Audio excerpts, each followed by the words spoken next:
101 ঘটনার সময় আসামির অন্যত্র থাকিবার অজর। অনেক সময় আসামি তাহার বিরুদ্ধে আনিত অভিযোগ চ্যালেঞ্জ করিয়া বলেন যে তিনি ঘটনার সহিত জড়িত ছিলেন না এবং অন্যত্র ছিলেন। এই অজর জামিনের পর্যায়ে বিবেচনা করা হইলে বাদীর কেস অসত্য বলিয়া প্রমাণিত হইবে। আইনের মূলনীতি এই যে বাদীপক্ষ আসামির বিরুদ্ধে সামান্যতম কেস দাঁড়া করাইতে পারিলেও তাহাকে কেস প্রমাণের সুযোগ দিতে হইবে। আসামি ঘটনার সময় অন্যত্র ছিলেন এই দাবি হাইকোর্ট বিশ্বাস করিয়া তাহাকে জামিন মঞ্জুর করেন, কিন্তু তদন্তের পর্যায়ে এইরূপ অজর বিশ্বাস করা ন্যায়সঙ্গত নয় বলিয়া সুপ্রিম কোর্ট উক্ত জামিন বাতিল করে। PLD 1971 SC 234।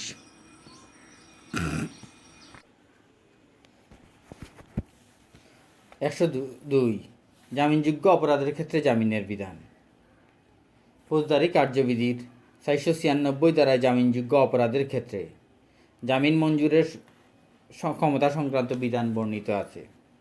496 ধারায় বলা হয়েছে যে জামিনযোগ্য অপরাধে অভিযুক্ত ব্যক্তি ব্যতীত অন্য কোনো ব্যক্তি গ্রেপ্তার হইলে বা কোনো থানা ভারপ্রাপ্ত কর্মকর্তা কর্তৃক বিনা পরোয়ানায় গ্রেপ্তার হইলে বা আটক থাকিলে অথবা আদালতে হাজির হইলে বা হাজির করা হইলে তিনি যদি উক্ত কর্মকর্তার হেফাজতে থাকিবার সময় উক্ত আদালতের কার্যক্রমের কোনো পর্যায়ে জামানত দিতে প্রস্তুত থাকেন, তাহা হইলে তাহাকে জামিনে মুক্তি দিতে হইবে। তবে শর্ত থাকে যে উক্ত কর্মকর্তা বা আদালত অভিযুক্ত মনে করিলে তাহার নিকট হইতে জামানত গ্রহণের পরিবর্তে অতঃপর বর্ণিতভাবে হাজির হইবার জন্য জামিনদার ব্যতীত মুসলেকা সম্পাদন করিলে তাহাকে মুক্তি দিতে পারবেন। আরও শর্ত এই যে এই ধারার কোনো বিধান 107 ধারার 4 উপধারা বা 117 ধারার 3 উপধারার কোনো বিধানকে প্রভাবিত করিবে বলিয়া গণ্য করা যাইবে না। আইনের উদ্দেশ্য কি? এই যে জামিনযোগ্য অপরাধের ক্ষেত্রে অভিযুক্ত ব্যক্তি সাধারণভাবেই মুক্ত থাকিবেন, কিন্তু ইহার ব্যতিক্রম তখন ঘটিবে যখন তিনি জামানত দিতে অসমর্থ হইবেন এবং তখন তাহাকে আটক রাখিতে হইবে। 19 CRLJ 329। গ্রেপ্তারকৃত ব্যক্তি জামানত দিতে প্রস্তুত থাকিলে পুলিশ কর্মকর্তা এবং আদালতের উপর বিধিবদ্ধ দায়িত্ব এই যে তাহাকে জামিনে মুক্তি দিতে হইবে এবং কোনো উপযুক্ত কেসে তাহাদেরকে আরও ক্ষমতা দেওয়া হয় সেই ব্যক্তিগত মুসলেকাতেও তাহাকে মুক্তি দেওয়া যাইবে। 48 CRLJ 656। জামানত দাবির উদ্দেশ্য আসামিকে শাস্তি দেওয়া নয়, তাহাকে আদালতে হাজির হইবার নিশ্চয়তা বিধানের জন্যই ইহা করা হয়। জামানতের পরিমাণ অবশ্যই অভিযুক্ত ব্যক্তির সামর্থ্য এবং অপরাধের প্রকৃতির প্রতি লক্ষ্য রাখিয়া নির্ধারণ করিতে হয়। 31 CR.LJ 980। জামিনযোগ্য অপরাধের ক্ষেত্রে জামিন মঞ্জুর করিতে বিবেচনামূলক প্রশ্নের কোনো সুযোগ নাই, যেহেতু ধারার শব্দগুলো আদেশাত্মক।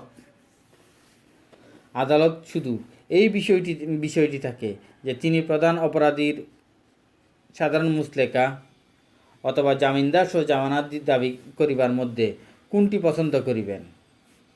AIR 1950 all 525। আসামি পালাইয়া যাইবার সম্ভাবনা না থাকিলে অপরাধ যতই গুরুতর হোক না কেন জামিনযোগ্য অপরাধ হইলে তাহাকে জামিনে মুক্তি দিতে হইবে। 29 CR.LJ 450। অপরাধটি যখন জামিনযোগ্য হয় আসামি সন্তোষজনক জামানত দিলে ম্যাজিস্ট্রেট আসামিকে জামিনে যাইতে অনুমতি দিতে বাধ্য। 49 CR.LJ 525। 496 ধারার অধীনে জামিন মঞ্জুর করিবার ক্ষেত্রে জামিনদার সহ জামানত দাবি করা ছাড়া কোনো শর্ত আরোপের কোনো বিবেচনামূলক ক্ষমতা আদালতের নাই। AIR 1949 Med 77। 496 ধারার শর্তই প্রকাশ পায় যে ইহা আদেশাত্মক এবং সমস্ত জামিনযোগ্য অপরাধের ক্ষেত্রে জামিন একটি অধিকার, অনুগ্রহ নয়। 32 CL Cal 187। জামিনযোগ্য অপরাধের ক্ষেত্রে ম্যাজিস্ট্রেটের বিবেচনামূলক ক্ষমতার সুযোগ রাখা হয় নাই এবং সেই কারণে তাহাকে জামিন মঞ্জুর করিতে হইবে। AIR 1942 MAD 740। জামিনযোগ্য অপরাধের ক্ষেত্রে জামিন মঞ্জুর করিতে বিবেচনামূলক ক্ষমতা প্রয়োগের প্রশ্ন উত্থাপিত হইতে পারে না। পুলিশ অফিসার অথবা আদালতের উপর বিধিবদ্ধ দায়িত্ব অর্পিত আছে যে জামানত দিতে প্রস্তুত থাকিলে কোনো ব্যক্তিকে জামিনে মুক্তি দিতে হইবে। PLD 1963 Supreme Court 471। যদি প্রয়োজন হয় তাহা হইলে সন্তোষজনক জামানতের শর্তে জামিনযোগ্য অপরাধগুলিকে অভিযুক্ত ব্যক্তির জামিন পাইবার অপরাজয় অধিকার আছে। 15 DLR 49 সুপ্রিম কোর্ট। শর্তের দিক হইতে এই দ্বারা আদেশমূলক এবং আদালত ইহার বিধিবিধান পালনে বাধ্য। জামিনযোগ্য প্রত্যেকটি অপরাধের ক্ষেত্রে জামিন একটি অধিকার, অনুগ্রহ নয়। AIR 1932 All 327। জামিনযোগ্য অপরাধের ক্ষেত্রে আদালতের ক্ষমতার প্রশ্নই উঠে না। এইরূপ অপরাধের ক্ষেত্রে তাহাকে জামিন মঞ্জুর করিতে হইবে এবং আসামি জামিনদার দিতে প্রস্তুত থাকিলে অধিকার হিসাবে জামিন দাবি করিতে পারে এবং পুলিশ বা আদালত তাহাকে জামিন মঞ্জুর করিবেন। PLD 1963 Supreme Court 471 page. জামিনযোগ্য অপরাধের ক্ষেত্রে আসামি যেহেতু জামিন দাবি করিতে পারেন সেই হেতু ম্যাজিস্ট্রেট বিচারিক উদ্দেশ্যে কার্যাবলী সম্পাদন করিবেন। 1968 CRLJ 675। জামিনদার জামানত দাবি করা ছাড়া জামিনযোগ্য অপরাধের ক্ষেত্রে জামিন মঞ্জুর করিবার সময় ফৌজদারি আদালতের শর্ত আরোপ করিবার কোনো ক্ষমতা নাই। AIR 1949 MAD 77। ফৌজদারি কার্যবিধির 496 দ্বারা বর্ণনা করে যে জামিন মঞ্জুরের প্রশ্ন বিবেচনা করিবার পূর্বে কোনো ব্যক্তিকে 3টি শর্ত অবশ্যই পূরণ করিতে হইবে। শর্তগুলো নিম্নরূপ: তাহাকে জামিনযোগ্য অপরাধের জন্য অভিযুক্ত করা হইয়াছে। 2 গ্রেপ্তারি পরোয়ানা ছাড়াই তাহাকে কোনো থানায় ভারপ্রাপ্ত কর্মকর্তা গ্রেপ্তার করিয়াছে বা আটক রাখিয়াছে বা হাজির হইয়াছে বা হাজির করা হইয়াছে।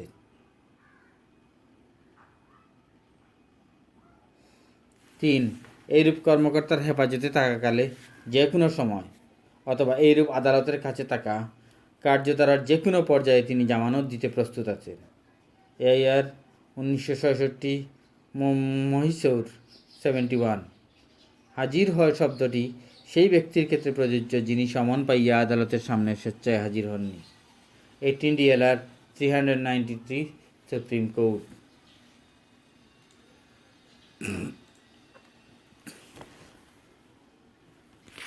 জামিন 303 জামিনযোগ্য অপরাধের ক্ষেত্রে জামিনের বিধান। ফৌজদারি কার্যবিধির 2য় তফসিলের 5ম কলামে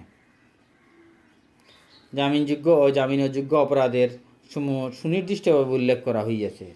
অত্র কার্যবিধির 4 ধারার 1 উপধারায় গ অনুচ্ছেদ উল্লেখ করা হইয়াছে যে সমস্ত অপরাধ জামিনযোগ্য অপরাধ নয় সেইগুলো জামিন অযোগ্য অপরাধ। জামিন অযোগ্য অপরাধের ক্ষেত্রে কতিপয় ব্যক্তিকে জামিনে মুক্তি দেবার ক্ষমতা ফৌজদারি কার্যবিধির 497 ধারার অধীনে আদালতকে প্রদান করা হইয়াছে। জামিন অযোগ্য অপরাধের ক্ষেত্রে যখন জামিন পাওয়া যায়: 1 জামিন অযোগ্য অপরাধে অভিযুক্ত কোনো ব্যক্তি গ্রেপ্তার হইলে অথবা কোনো থানার ভারপ্রাপ্ত কর্মকর্তা কর্তৃক বিনা পরোয়ানায় থানায় থাকিলে অথবা আদালতে হাজির হইলে বা হাজির করা হইলে তাহাকে জামিনে মুক্তি দেওয়া যাইবে। কিন্তু যখন বিশ্বাস করিবার মতো যুক্তিসঙ্গত কারণ থাকে যে তিনি মৃত্যুদণ্ডে বা যাবজ্জীবন কারাদণ্ডে দণ্ডনীয় অপরাধের জন্য দোষী, তাহা হইলে তাহাকে এইভাবে মুক্তি দেওয়া যাইবে না। তবে শর্ত এই যে এইরূপ অপরাধে অভিযুক্ত কোনো ব্যক্তি 16 বছরের নিম্নবয়স্ক বা স্ত্রীলোক বা পীড়িত বা অক্ষম হইলে আদালত তাহাকে জামিনে মুক্তি দিবার নির্দেশ দিতে পারেন। 2 যদি তদন্ত, অনুসন্ধান বা বিচারের কোনো পর্যায়ে উক্ত কর্মকর্তা বা আদালতের নিকট প্রতীয়মান হয় যে আসামি জামিনযোগ্য কোনো অপরাধ করিয়াছে বলিয়া বিশ্বাস করিবার যুক্তিসঙ্গত কারণ নাই, তাহা হইলে তাহার দুঃসম্পর্কেও আরও অনুসন্ধানে যথেষ্ট কারণ আছে। তাহা হইলে এইরূপ তদন্ত সাপেক্ষে হাজির হইবার জন্য অতঃপর বর্ণিতভাবে জামিনদার ব্যতীত মুচলেখা সম্পাদন করিলে উক্ত কর্মকর্তা বা আদালতের বিবেচনামূলক ক্ষমতা বলে তাকে জামিনে মুক্তি দেওয়া যাইবে। 3. কোনো কর্মকর্তা বা আদালত উপধারা 1 ও উপধারা 2 অনুসারে কোনো ব্যক্তিকে মুক্তি দিলে তাহার বা ইহার এইরূপ কার্য সম্পাদনের বিষয়টি লিপিবদ্ধ করিবেন। 4. জামিনযোগ্য কোনো অপরাধের জন্য কোনো অভিযুক্ত ব্যক্তির বিচার সমাপ্ত হইবার পর এবং রায় প্রদানের পূর্বে যে কোনো সময় আদালত যদি মনে করেন যে আসামি উক্ত অপরাধের জন্য দোষী নয় বলিয়া যুক্তিসঙ্গত কারণ আছে, তাহা হইলে আসামি হেফাজতে থাকিলে রায় শ্রবণের উদ্দেশ্যে হাজির হইবার জন্য জামিনদার ব্যতীত মুচলেখা সম্পাদনের পর তাহাকে মুক্তি দিবেন। 5. হাইকোর্ট বিভাগ বা দায়রা জজ আদালত এবং নিজে মুক্তি দিয়া থাকিলে অন্য কোনো আদালত এই ধারা অনুসারে মুক্তিপ্রাপ্ত ব্যক্তিকে গ্রেপ্তার করাইতে এবং তাহাকে হাজতে প্রেরণ করিতে পারিবেন।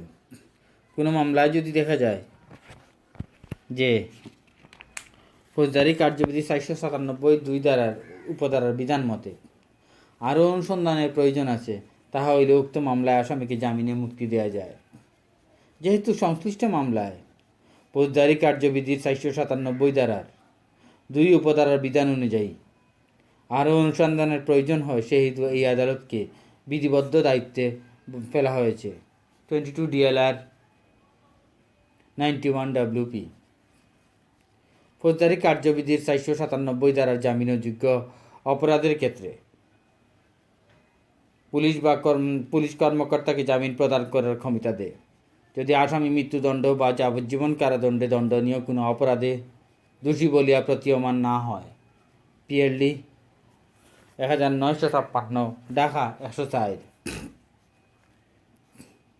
বাদীপক্ষে যেই ক্ষেত্রে সন্তুষ্টি বিধান করিতে পারেন যে আসামি মারাত্মক অপরাধী এবং যে সেই কারণে তাহার মৃত্যুদণ্ড বা যাবজ্জীবন কারাদণ্ড হইবে বলিয়া বিশ্বাস করিবার যুক্তিসঙ্গত কারণ আছে, সেই ক্ষেত্রে আদালতের বিবেচনামূলক ক্ষমতা প্রয়োগের অবকাশ নাই।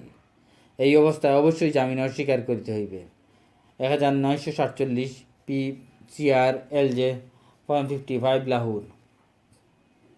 আইনের নীতি এই যে অল্পবয়স্ক কিশোর স্ত্রীলোককে জামিনে মুক্তি দেওয়া উচিত। অসুস্থতার ক্ষেত্রে বলা হয় যে অসুস্থতা এমন যাহা আসামির জীবন সংকট ঘটাইতে পারে, একই কারণে সম্বলিত পরবর্তী আবেদন যুক্তি উপযুক্ত নয়। PLD 1980, লাহোর 127। যেই ক্ষেত্রে বিচারের শেষ পর্যায়ে ও রায়ের পূর্বে আসামি দোষী নয় বলিয়া বিশ্বাস করিবার মতো যুক্তিসঙ্গত কারণ আছে, সেই ক্ষেত্রে ফৌজদারি কার্যবিধি 497 ধারার 2 উপধারা বিধান মতে জামিন মঞ্জুর করা ছাড়া আদালতের অন্য কিছু বিবেচনার সুযোগ নাই। 33 CR LJ 94। জামিন আবেদন বিবেচনাকালে প্রধানত নিম্নলিখিত বিষয়গুলো বিবেচনা করিতে হয়। ক. আসামি পলায়নের সম্ভাবনা আছে কিনা। খ. সাক্ষীদের হুমকি দিয়া সাক্ষ্যে হস্তক্ষেপের সম্ভাবনা আছে কিনা। গ. আসামিকে জামিনে মুক্তি দিলে পুনর্বার অপরাধ ঘটাইবার সম্ভাবনা আছে কিনা। এবং গ. আসামির অপরাধ জঘন্য ও জননিন্দার আওতাধীন কিনা। 40 CR LJ 841। 105। জামিন মঞ্জুর করিবার এখতিয়ার সম্পন্ন আদালত শুনে পর্যায়ক্রমে ম্যাজিস্ট্রেট আদালত, দায়রা জজ আদালত ও মহামান্য হাইকোর্ট বিভাগে জামিনের আবেদন করা যায় এবং এই সকল আদালত কোনো আসামিকে জামিন মঞ্জুর কিংবা না মঞ্জুর করিতে পারেন যখন কোনো মামলার বিচার বিশেষ ট্রাইব্যুনাল দ্বারা করাইবার আদেশ দেওয়া হয়, তখন সাধারণ ফৌজদারি আদালতের জামিন মঞ্জুরের এখতিয়ার বাড়িত হইয়া যায়। 20 DLR 1 WP।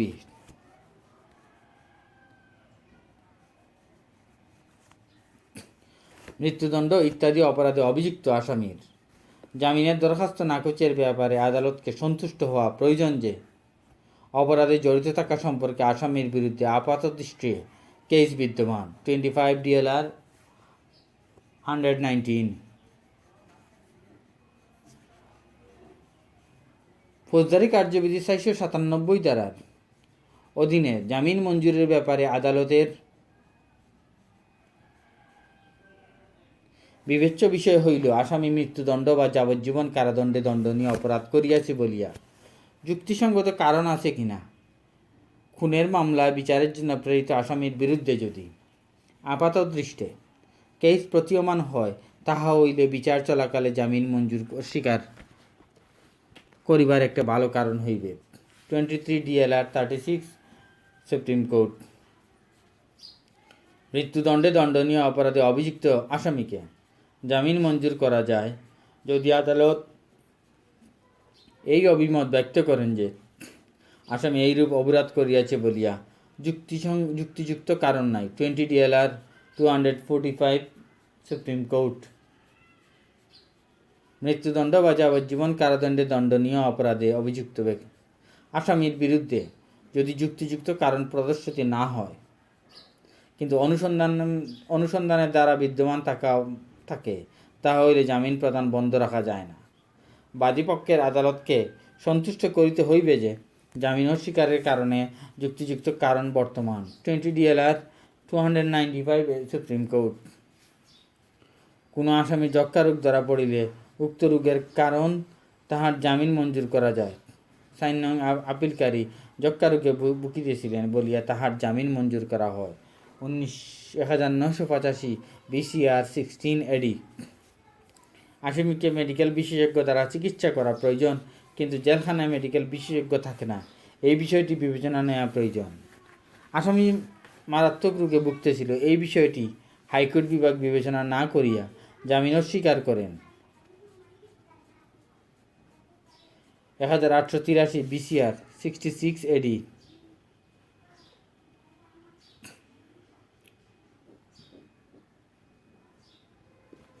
আসামি যদি 16 বছরের কম বয়স্ক হয়, তাহা হইলে জামিন মঞ্জুর করা যাইতে পারে।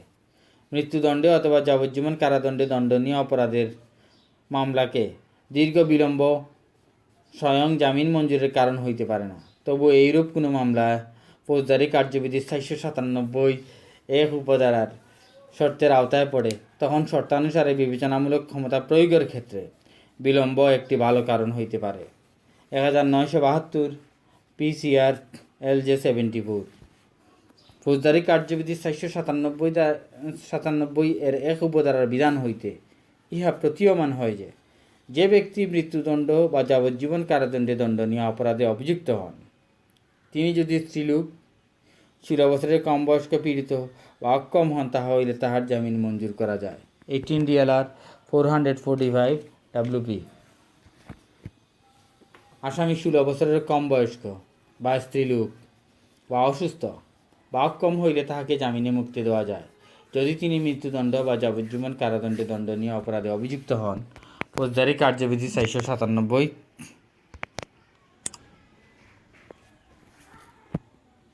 ধারার 4 উপধারায় জামিন মঞ্জুরের ক্ষেত্রে একটি ব্যতিক্রমী সুযোগ রহিয়াছে।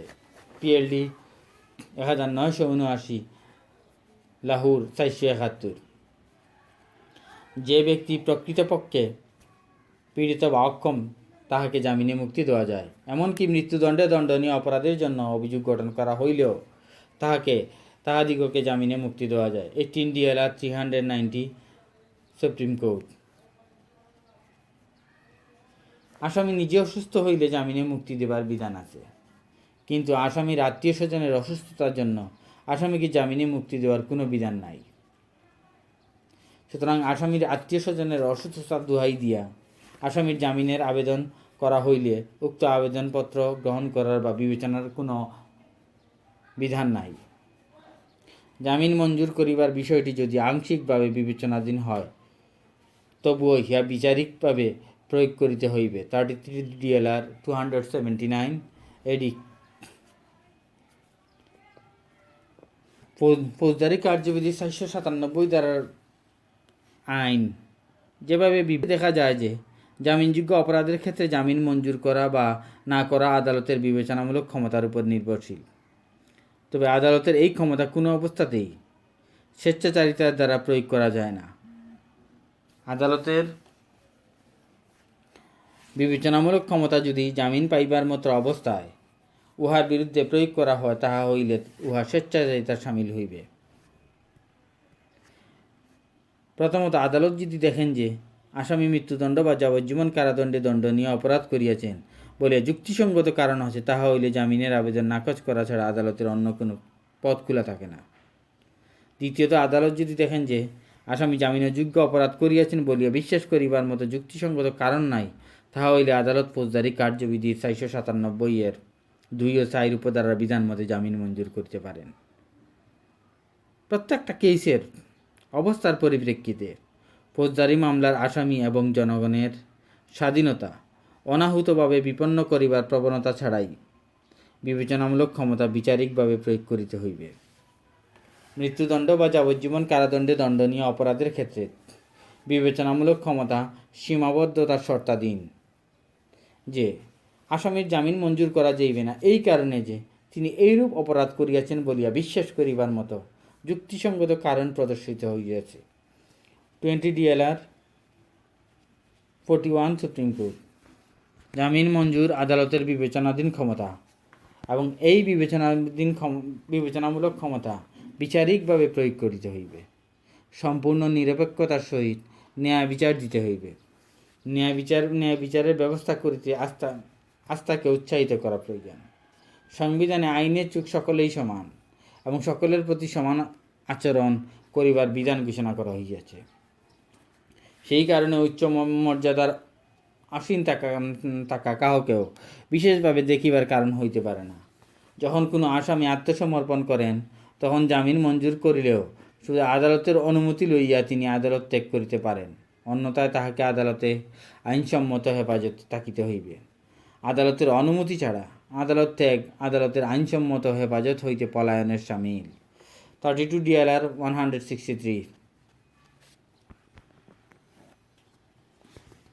কোনো আদালত ইহার বিচারিক ক্ষমতা প্রয়োগকালে ইহার দায়িত্ব সঠিকভাবে পালন করিতে পারিবে না যদি কোনো পূর্ব ধারণার বশবর্তী হইয়া অগ্রসর হয় যে যেখানে মৃত্যুদণ্ড বা যাবজ্জীবন কারাদণ্ডের দণ্ডনীয় অপরাধের সকল কেসে জামিন যথারীতি অস্বীকার করিতে হইবে, এমন কোনো প্রচলিত নীতি নাই যাহার ভিত্তিতে এইরূপ বিবেচনামূলক ক্ষমতা বিচারিকভাবে প্রয়োগ করা যাইবে।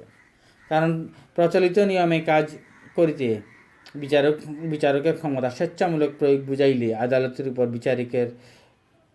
বিচারিক বিবেচনা প্রয়োগের যে ক্ষমতা ন্যস্ত করা হইয়াছে তাহা প্রতিটি কেসের অবস্থা বিবেচনায় বলিষ্ঠ বিচারিক নীতির উপর ভিত্তি করিয়া প্রয়োগ করিতে হইবে। প্রতিটি কেসের অবস্থার পরিপ্রেক্ষিতে ফৌজদারি মামলার আসামি এমন জনগণের স্বাধীনতা অনাহুতভাবে বিপন্ন করিবার প্রবণতা ছাড়া বিবেচনামূলক ক্ষমতা বিচারিকভাবে প্রয়োগে জামিন মঞ্জুর করিতে হইবে এবং মঞ্জুর অস্বীকার করিতে হইবে। তার 23 DLR 41 সুপ্রিম কোর্ট।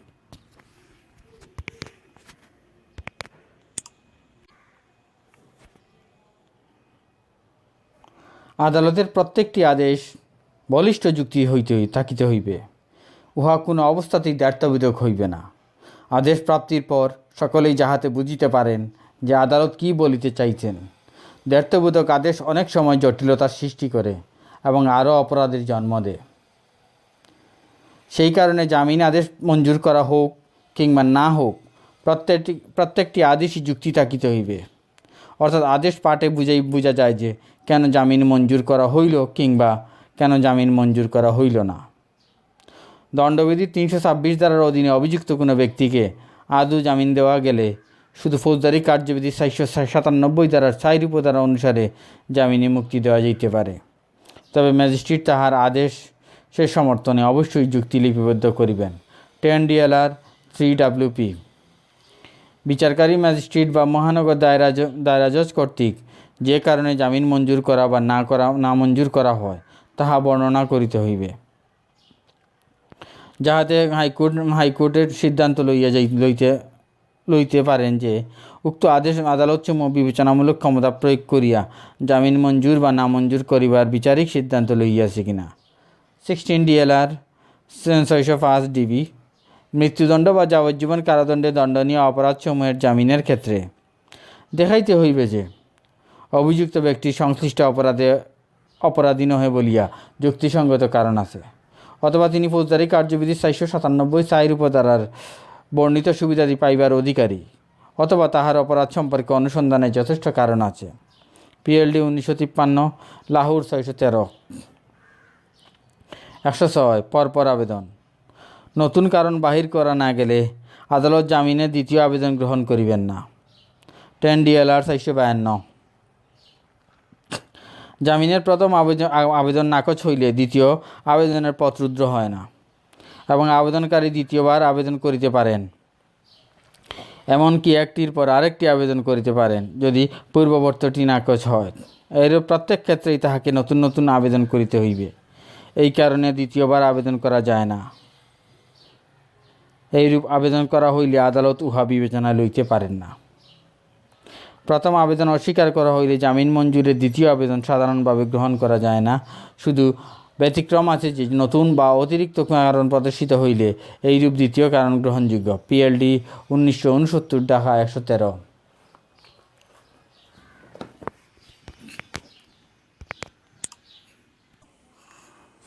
পরপর আবেদন। 107 মামলার গুণাগুণ। জামিনের আদেশ মামলার গুণাগুণসমূহ আলোচনা করা উচিত নয়। মামলার গুণাগুণসমূহ উল্লেখ করিবার অর্থই হইবে যে কোনো পক্ষের মূল মামলার হানি করা। 1981 PCRLJ। জামিনের আবেদন নিষ্পত্তি করিতে গিয়া মূল মামলার গুণাগুণে যাওয়া উচিত নহে, অর্থাৎ আসলে বিবেচ্য বিষয় সম্পর্কে আলোচনা করা ও মতামত ব্যক্ত করা উচিত নহে। মামলার গুণাগুণ প্রবেশ করিয়া আদেশ প্রদান করা হইলে যে কোনো পক্ষ উহা হানিকর হইবে। জামিনের আবেদন বিবেচনা করিবার সময় সতর্কতা অবলম্বন করা হইলেও যদি কোনো বিষয়ে মতামত ব্যক্ত হইয়া পড়ে, তাহা হইলে উহা মূল মামলার জন্য ক্ষতির কারণ হইবে না। কারণ জামিনের পর্যায়ে মতামত কোনো চূড়ান্ত মতামত নহে এবং উহা শুধু জামিনের জন্যই ব্যক্ত করা হয়। বাদী পক্ষ কিংবা আসামি পক্ষ কর্তৃক কোনো স্বাক্ষর কিংবা বিষয়বস্তুর উপর মতামত প্রকাশ করা হইলে উপযুক্ত ক্ষেত্রে আদালত কর্তৃক বা অধস্তন আদালত কর্তৃক আসামির দোষ কিংবা নির্দোষিতা নির্ণয় করিবার জন্য উহা চূড়ান্ত প্রমাণ হিসাবে নির্ণয় করা হইবে না।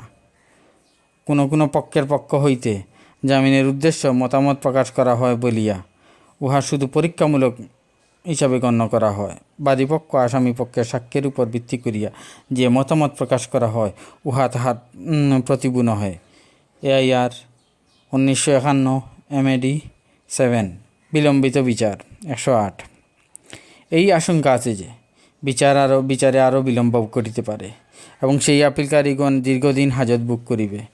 মামলার ঘটনা ও অবস্থায় আপিলকারীদের জামিনের আবেদন অযৌক্তিক হইবে না, অন্ততপক্ষে বিচার শুরু হওয়া পর্যন্ত। 8 BLD 21 AD। কোনো মামলার বিচার অনির্দিষ্টকালের জন্য বিলম্বিত হইলে জামিন মঞ্জুরের বিশেষ কারণ হয়। 17 BLD 310। ইহা সত্য যে মামলাটি দীর্ঘদিন ধরিয়া বিচারাধীন আছে, কিন্তু আপিলকারীদের কারণে বিলম্বিত হয় নাই। অপরপক্ষে রেকর্ড আছে যে বাদীপক্ষ বিচার ত্বরান্বিত করিতে ব্যর্থ হইয়াছে, যাহা আপিলকারীদের জামিন মঞ্জুরের ব্যাপারে বিবেচনা করা প্রয়োজন। ঘটনা যদি এইরূপ ব্যবস্থা না চাহে, তাহা হইলে শাস্তি হিসাবে জামিন বন্ধ রাখা যায় না। 3 BCR 50 AD। যেই ক্ষেত্রে দায়রা জজ 2 বার ও হাইকোর্ট 1 বার জামিনের আবেদন নাকচ করেন, সেই ক্ষেত্রে শুধু অতিরিক্ত বিলম্বের কারণে অতিরিক্ত দায়রা জজ জামিন মঞ্জুর করিতে পারেন না। 1984 অল LJ 283। বিচার অনুষ্ঠান অনাহত বিলম্ব জামিন মঞ্জুরের বৈধ কারণ হইবে এবং এইরূপ ক্ষেত্রে জামিন মঞ্জুরের প্রশ্নটি সতর্কতার সহিত বিবেচনা করিতে হইবে। 20 DLR 339 সুপ্রিম কোর্ট। অতিরিক্ত বিলম্ব প্রক্রিয়ায় অপব্যবহার এবং ইহাকে জামিন মঞ্জুরের পর্যাপ্ত কারণ হিসাবে বিবেচনা করা যাইতে পারে। PLD 1974 supreme court 124। বিলম্বিত তদন্ত। আপিলকারী এই বিষয়ে উল্লেখ করেন যে তাহার নাম এজাহারে ছিল না এবং 1 বছর কাল ধরিয়া তদন্ত কার্য চলিলেও পুলিশ তাহার বিরুদ্ধে কোনো কিছু সংগ্রহ করিতে পারে নাই। মামলার সর্বশেষ ঘটনা অবস্থার পরিপ্রেক্ষিতে হাইকোর্ট বিভাগের উচিত ছিল তাহাকে জামিনে মুক্তি দেওয়া। 40 DLR 290 AD।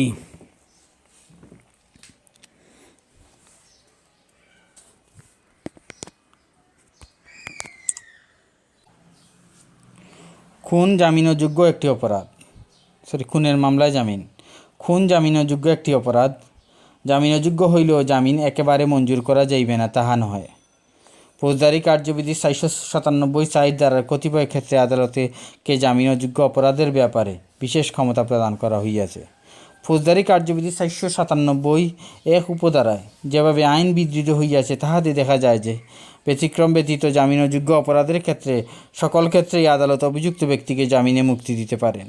যুক্তি বিশ্বাস করিবার মতো যদি যুক্তিসঙ্গত কারণ থাকে যে অভিযুক্ত ব্যক্তি 16 বছরের কম বয়স্ক হয় বা স্ত্রীলোক বা পীড়িত বা অক্ষম হন, তাহা হইলে মৃত্যুদণ্ড বা যাবজ্জীবন কারাদণ্ডে দণ্ডনীয় অপরাধ করিলেও আদালত তাহাকে মুক্তি দিবার আদেশ দিতে পারেন।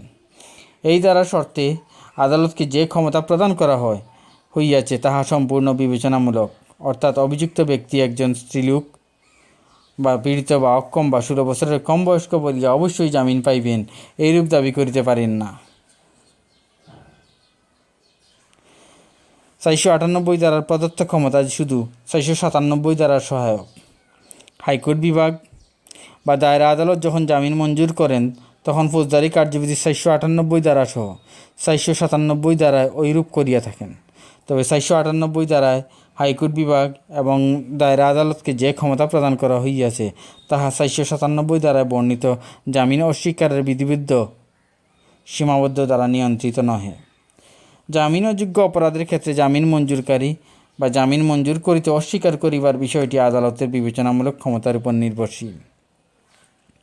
এই ক্ষমতা অবশ্যই বিচারিকভাবে সুবিবেচনা দ্বারা প্রয়োগ করিতে হইবে, কোনো ক্রমেই স্বেচ্ছাচারিতা দ্বারা প্রয়োগ করা যাইবে না। যেহেতু বিষয়টি আদালতের বিবেচনামূলক ক্ষমতার উপর নির্ভরশীল, সেহেতু জামিন প্রার্থী অধিকারের বিষয় হিসাবে দাবি করিতে পারেন না। আবার জামিন পাইবার মতো অবস্থায় যদি বিবেচনামূলক ক্ষমতা প্রয়োগ করিয়া জামিন অস্বীকার করা হয় তাহা হইলে উহা স্বেচ্ছাচারিতার সামিল হইবে।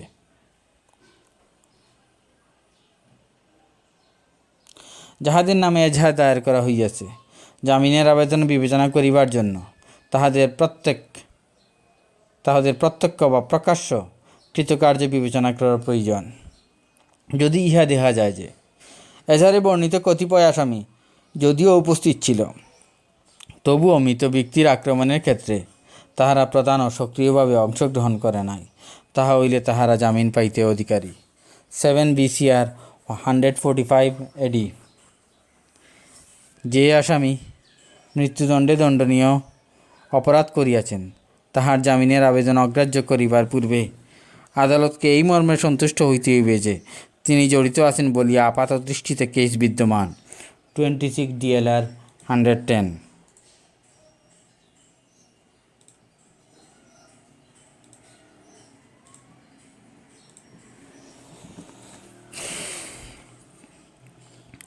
অভিযুক্ত ব্যক্তি মৃত্যুদণ্ডে দণ্ডনীয় অপরাধ করিয়াছেন মর্মে যদি যুক্তিসঙ্গত কারণ না থাকে তাহা হইলে জামিন মঞ্জুর করা যায়।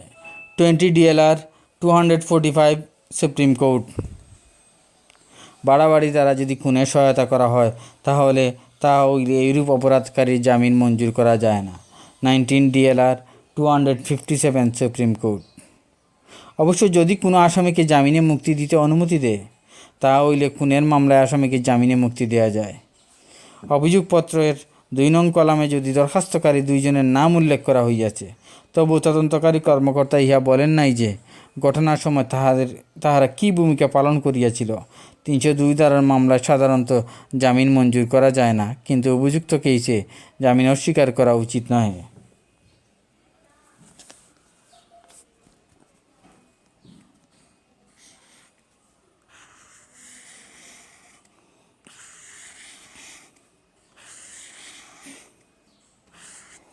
জামিন মঞ্জুরের মূলনীতি এই যে শাস্তি হিসাবে জামিন কখনো বন্ধ রাখা যায় না। যুক্তিসঙ্গত কারণ প্রদর্শিত হয় নাই, কিন্তু অনুসন্ধানের জন্য কারণ বিদ্যমান। এইরূপ ক্ষেত্রে আবশ্যক জামিন মঞ্জুর করা যায় না। বাদীপক্ষ আপাত দৃষ্টিতে আদালতকে সন্তুষ্ট করিবেন যে জামিন অস্বীকার করিবার যুক্তিসঙ্গত কারণ আছে। 20 DLR 25 সুপ্রিম কোর্ট। সহ আসামিগণের মধ্যে একজন গুলিটি ছুটিয়াছে বলিয়া অভিযোগ করা হইলেও দায়রা জজ তাহার জামিন মঞ্জুর করেন। অন্য সহ আসামিকেও হাইকোর্ট বিভাগ জামিন মঞ্জুর করেন, কিন্তু আপিলকারীর জামিনের আবেদন হাইকোর্ট বিভাগ নাকচ করেন।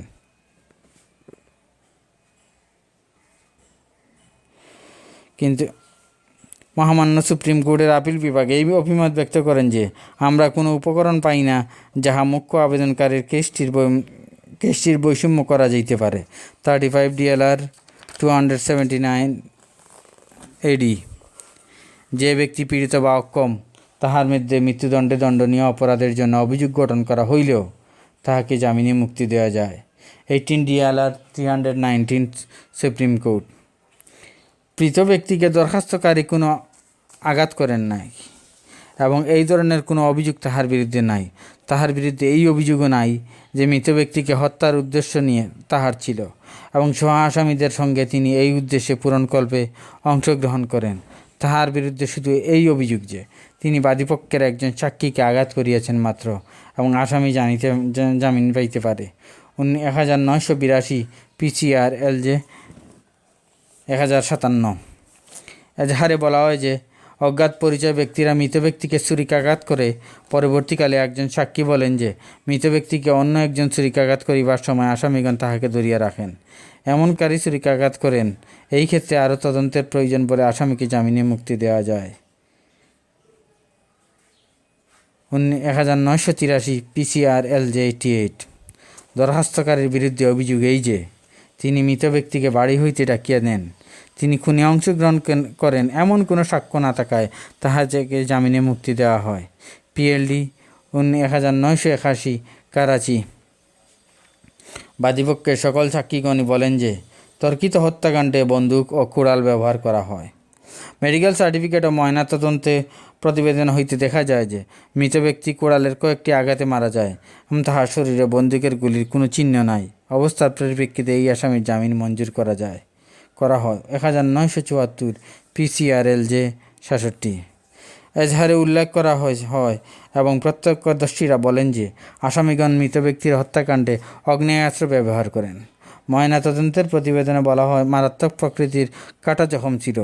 এই মামলায় গুরুতর সন্দেহ উদ্রেক হয়, এই কারণে আসামি জামিন পাইতে পারে, তাহাদের জামিন মঞ্জুর করা হয়। 1974 PCR LJ 598। দরখাস্তকারী আসামি তাহার চাকর নিজের জমিতে গিয়া মৃত ব্যক্তির নিকট হইতে ফসলের ভাগ দাবি করে। ইহাতে ঝগড়ার সূত্রপাত হয়। তখন দরখাস্তকারী আসামি ছুরি দ্বারা তাহাকে 4টি আঘাত করে। সঙ্গে সঙ্গে তাহার চাকরও ছুরি দ্বারা উক্ত ব্যক্তিকে আঘাত করে।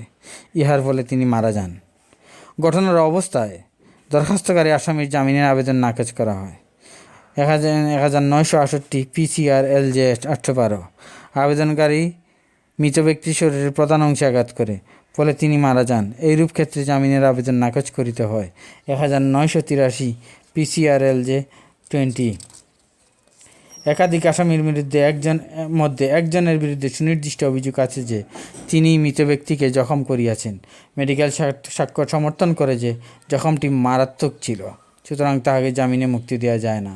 PLD 1977 লাহোর 12।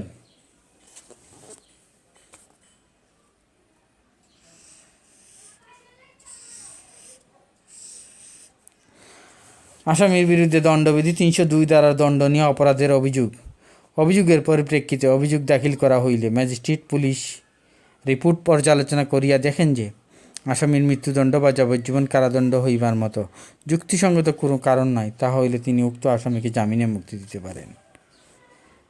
PLD 1967 লাহোর 364।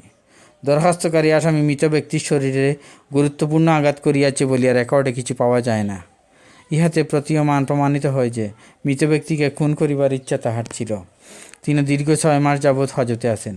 এই মামলায় আরও অনুসন্ধানের প্রয়োজন। এইসব কারণে তাহার জামিন মঞ্জুর করা হয়। PLJ CRC 271। দরখাস্তকারী আসামি হত্যাকাণ্ডে মারাত্মক অস্ত্র ব্যবহার করে এবং হত্যা করিবার অভিপ্রায় তার ছিল। মেডিকেল সাক্ষ্য দ্বারা যখন সমর্থিত হয়, এইরূপ অবস্থায় জামিন মঞ্জুর করা যায় না। PLD 1971 supreme court 173।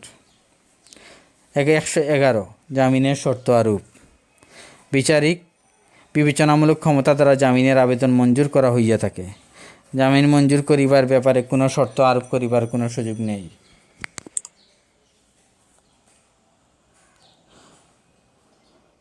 আইনে নেই। অন্যভাবে বলা যায় যে আইনে এরূপ কোনো বিধান রাখা হয় নাই যাহার উপর ভিত্তি করিয়া জামিন মঞ্জুর করিবার শর্ত আরোপ করা যায়। সুতরাং জামিন মঞ্জুরের আদেশে কোনো আদালত শর্ত আরোপ করিতে পারেন না। শর্ত আরোপ করিয়া জামিনের কোনো আদেশ প্রদান করা হইলে তাহা আইনের দ্বারা সমর্থন করা যায় না এবং বরং উহা অবৈধ। ফৌজদারি কার্যবিধি 499 ধারার 2 উপধারায় স্পষ্ট উল্লেখ আছে যে কেহ জামিনে যাইতে চাইলে জামিননামায় উল্লেখিত সময় ও স্থানে হাজির হইবার শর্তে জামিননামা সম্পাদন করিতে হইবে। জামিননামার ফরমে উহা উল্লেখ থাকে এবং এই জামিননামা সম্পাদনের দায়িত্ব আসামি এবং তাহার এক বা একাধিক জামিনদারের। ফৌজদারি কার্যবিধি 449 ধারার 2 উপধারায় বলা হয়েছে যে মামলার জন্য জামিনে মুক্ত ব্যক্তির জন্য আরও শর্ত থাকিবে যে অভিযোগের জবাবদানের জন্য আহ্বান করা হইলে হাইকোর্ট বিভাগ ও দায়রা জজ আদালত বা অন্য কোনো আদালতে হাজির হইতে হইবে। 2 উপধারার উল্লেখিত শর্ত শুধু আসামি আদালতে হাজির হওয়া সম্পর্কিত। সুতরাং উল্লেখিত আলোচনা ইহা প্রমাণ করে যে জামিন মঞ্জুর সম্পর্কিত কোনো আদেশে কোনো শর্ত আর থাকিবে না যাহা জামিন অস্বীকার করার শামিল। শর্ত পূরণ করিবার উপর জামিন মঞ্জুর করা আইনে বৈধ নয়।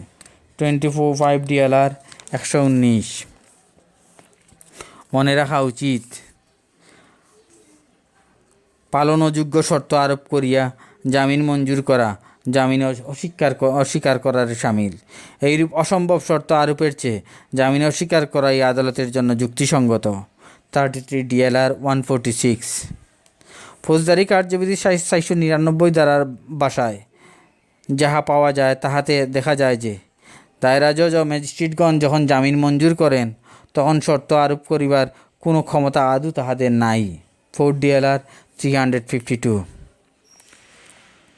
আসামিকে অভিযুক্ত করা হইয়াছে উহা পুনর্বার করা হইতে বিরত থাকিবার শর্ত আরোপ করিয়া প্রদত্ত আদেশ জামিন মঞ্জুরের ক্ষমতার সহায়ক ক্ষমতা হিসাবে বিবেচনা করা যায় না। 15 DLR 129 SC। ফৌজদারি কার্যবিধি 499 দ্বারা ম্যাজিস্ট্রেটকে আসামির নিকট জামানত হিসাবে নগদ টাকা জমা দিতে পারে না।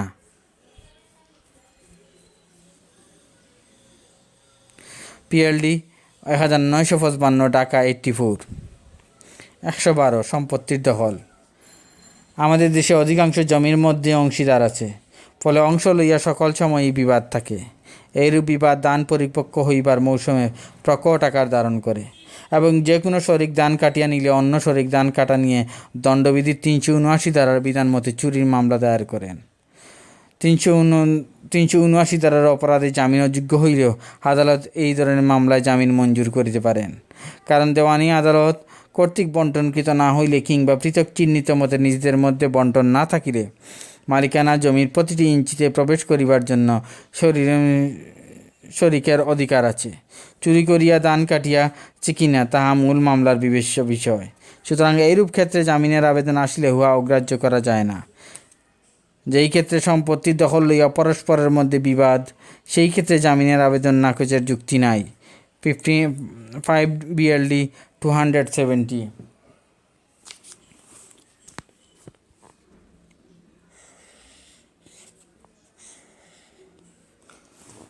113 পরীক্ষায় অংশগ্রহণ প্রসঙ্গে। অর্ডার সিটে প্রদর্শন করে যে আপিলকারী বিচারের সময় অনুপস্থিত ছিলেন না। তিনি 7 দিনের মধ্যে আদালতে আত্মসমর্পণ করেন। আপিলকারী বিএ পরীক্ষার্থীর কারণে জামিনের আবেদন করেন। আবেদনকারীর শিক্ষাগত পূর্ব ইতিহাস যদি ভালো হয় তাহা হইলে পরীক্ষায় অংশগ্রহণের সুযোগ দানের জন্য জামিন মঞ্জুর করা যায় এবং আপিলকারীর জামিনের আবেদন মঞ্জুর হয়। 14 DLR 244 AD। 114 যক্ষা অথবা মৃত্যুর আশঙ্কা। হাজতে মারা যাইতে পারে মর্মে যদি আবেদন করা হয় এবং মৃত্যুর আশঙ্কার বিষয়টি বিশ্বাস করিবার মতো যুক্তিসঙ্গত কারণ থাকে তাহা হইলে ভালো চিকিৎসার সুযোগ দানের জন্য জামিন মঞ্জুর করা যায়। 6 BCR 86 AD। কোনো আসামি যক্ষা রোগ ধরা পড়িলে উক্ত রোগের কারণে তাহার জামিন মঞ্জুর করা যায়। 5 BCR 16 AD। 115 শারীরিক উপস্থিতি। যখন জামিনের আবেদন শুনানি হয় তখন আবেদনকারী অবশ্যই আত্মসমর্পণ করিবেন এবং আদালতে হাজির হইবেন। 40 BLD সুপ্রিম কোর্ট SC 32। 116 জামিনের আবেদন নিষ্পত্তির সময়সীমা। জামিনের আবেদন কতদিনের মধ্যে নিষ্পত্তি করিতে হইবে তাহা কোথাও আইন হিসাবে উল্লেখ করা হয় নাই। ইহা নির্ভর করিবে প্রত্যেক আদালতে থাকা মামলার সংখ্যা ও আদালতের পরিকল্পনা পদ্ধতির উপর। জামিনের আবেদন শুনানিতে দীর্ঘ সময় বিলম্ব করা হইলে নির্দোষ ব্যক্তিকে অযথা হাজতবাস করিতে হয়। বিচারের পূর্বে যেহেতু আসামি নির্দোষ হিসাবে পরিগণিত, সুতরাং অহেতুক জামিনের জন্য দরখাস্তকারীকে জেল হাজতে আটক রাখা সমীচীন নয়। আইন একজন আসামির জামিন মঞ্জুর কিংবা নামঞ্জুর করিতে পারে, কিন্তু বিচারিক পদ্ধতি ছাড়া একজন লোকের অযথা হাজতবাস ওই লোকটার প্রতি ন্যায় বিচার হইতে পারে না। তাই যত শীঘ্র সম্ভব জামিনের আবেদন শুনানির ব্যবস্থা করা উচিত। এই প্রসঙ্গে Latif versus state UP 1990 AC 440 মামলা হাইকোর্ট মন্তব্য করেন যে application for bail for accused person when they are produced before a court law should be deposited on the same day. In case the court finds it difficult, then the accused should be released at one of his personal bond till the bail application is disposed of finally. 117 চার্জশিটে আসামির নাম থাকা বা না থাকা। কোনো আসামির নাম চার্জশিটে আছে বলিয়াই আপনি তাহাকে জামিন প্রাপ্তির প্রতিবন্ধকতা সৃষ্টি করিবে না, কারণ শাস্তি হিসাবে জামিন বন্ধক রাখা যায় না। PLD 1972 supreme court 81। আপাত দৃষ্টিতে কোনো উপকরণ ছাড়া চার্জশিটে আবেদনকারীর নাম থাকা এবং ঘটনার পরিবারের সদস্য সহ রাষ্ট্রপ্রধানের খুন হওয়া জামিন অস্বীকার করিবার কোনো কারণ বিবেচিত করা যাইবে না। 70 BLD 366 দায়রা জজ আদালত জামিন দিলেও অতিরিক্ত দায়রা জজ আদালত জামিন অস্বীকার করিতে পারেন।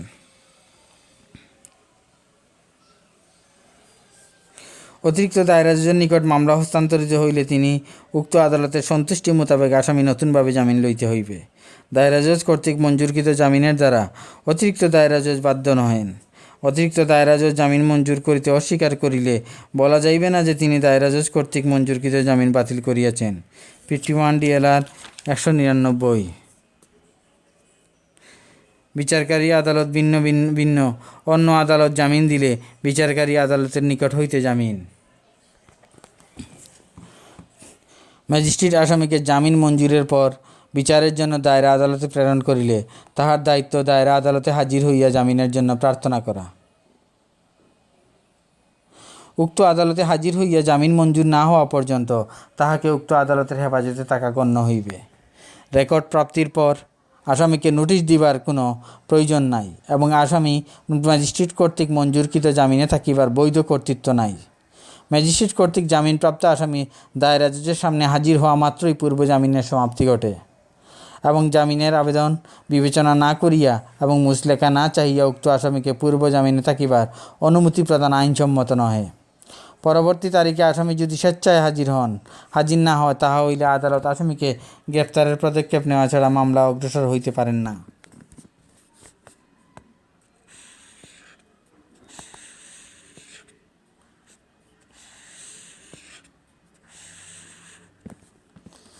আসামি পূর্বে জামিনে থাকার অনুমতি সম্বলিত বেঞ্চ ক্লার্ক কর্তৃক লিখিত আদেশে দায়রা জজ কর্তৃক শুধু অনুস্বাক্ষরিত হয় এবং আসামিকে দীর্ঘদিনের জন্য বাহিরে থাকার সুযোগ দিয়া বিচার বিলম্ব ঘটানো হয়।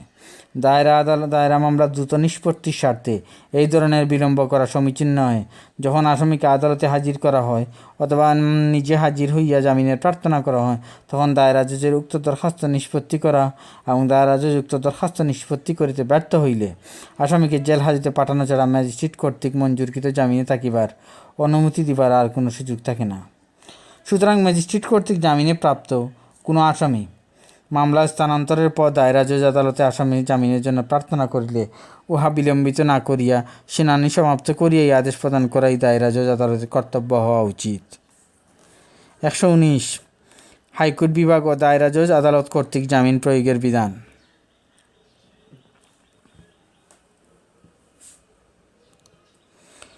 ফৌজদারি কার্যবিধি 498 দ্বারা হাইকোর্ট ও দায়রা জজ আদালতকে জামিন মঞ্জুরের ব্যাপক ক্ষমতা প্রদান করা হইয়াছে।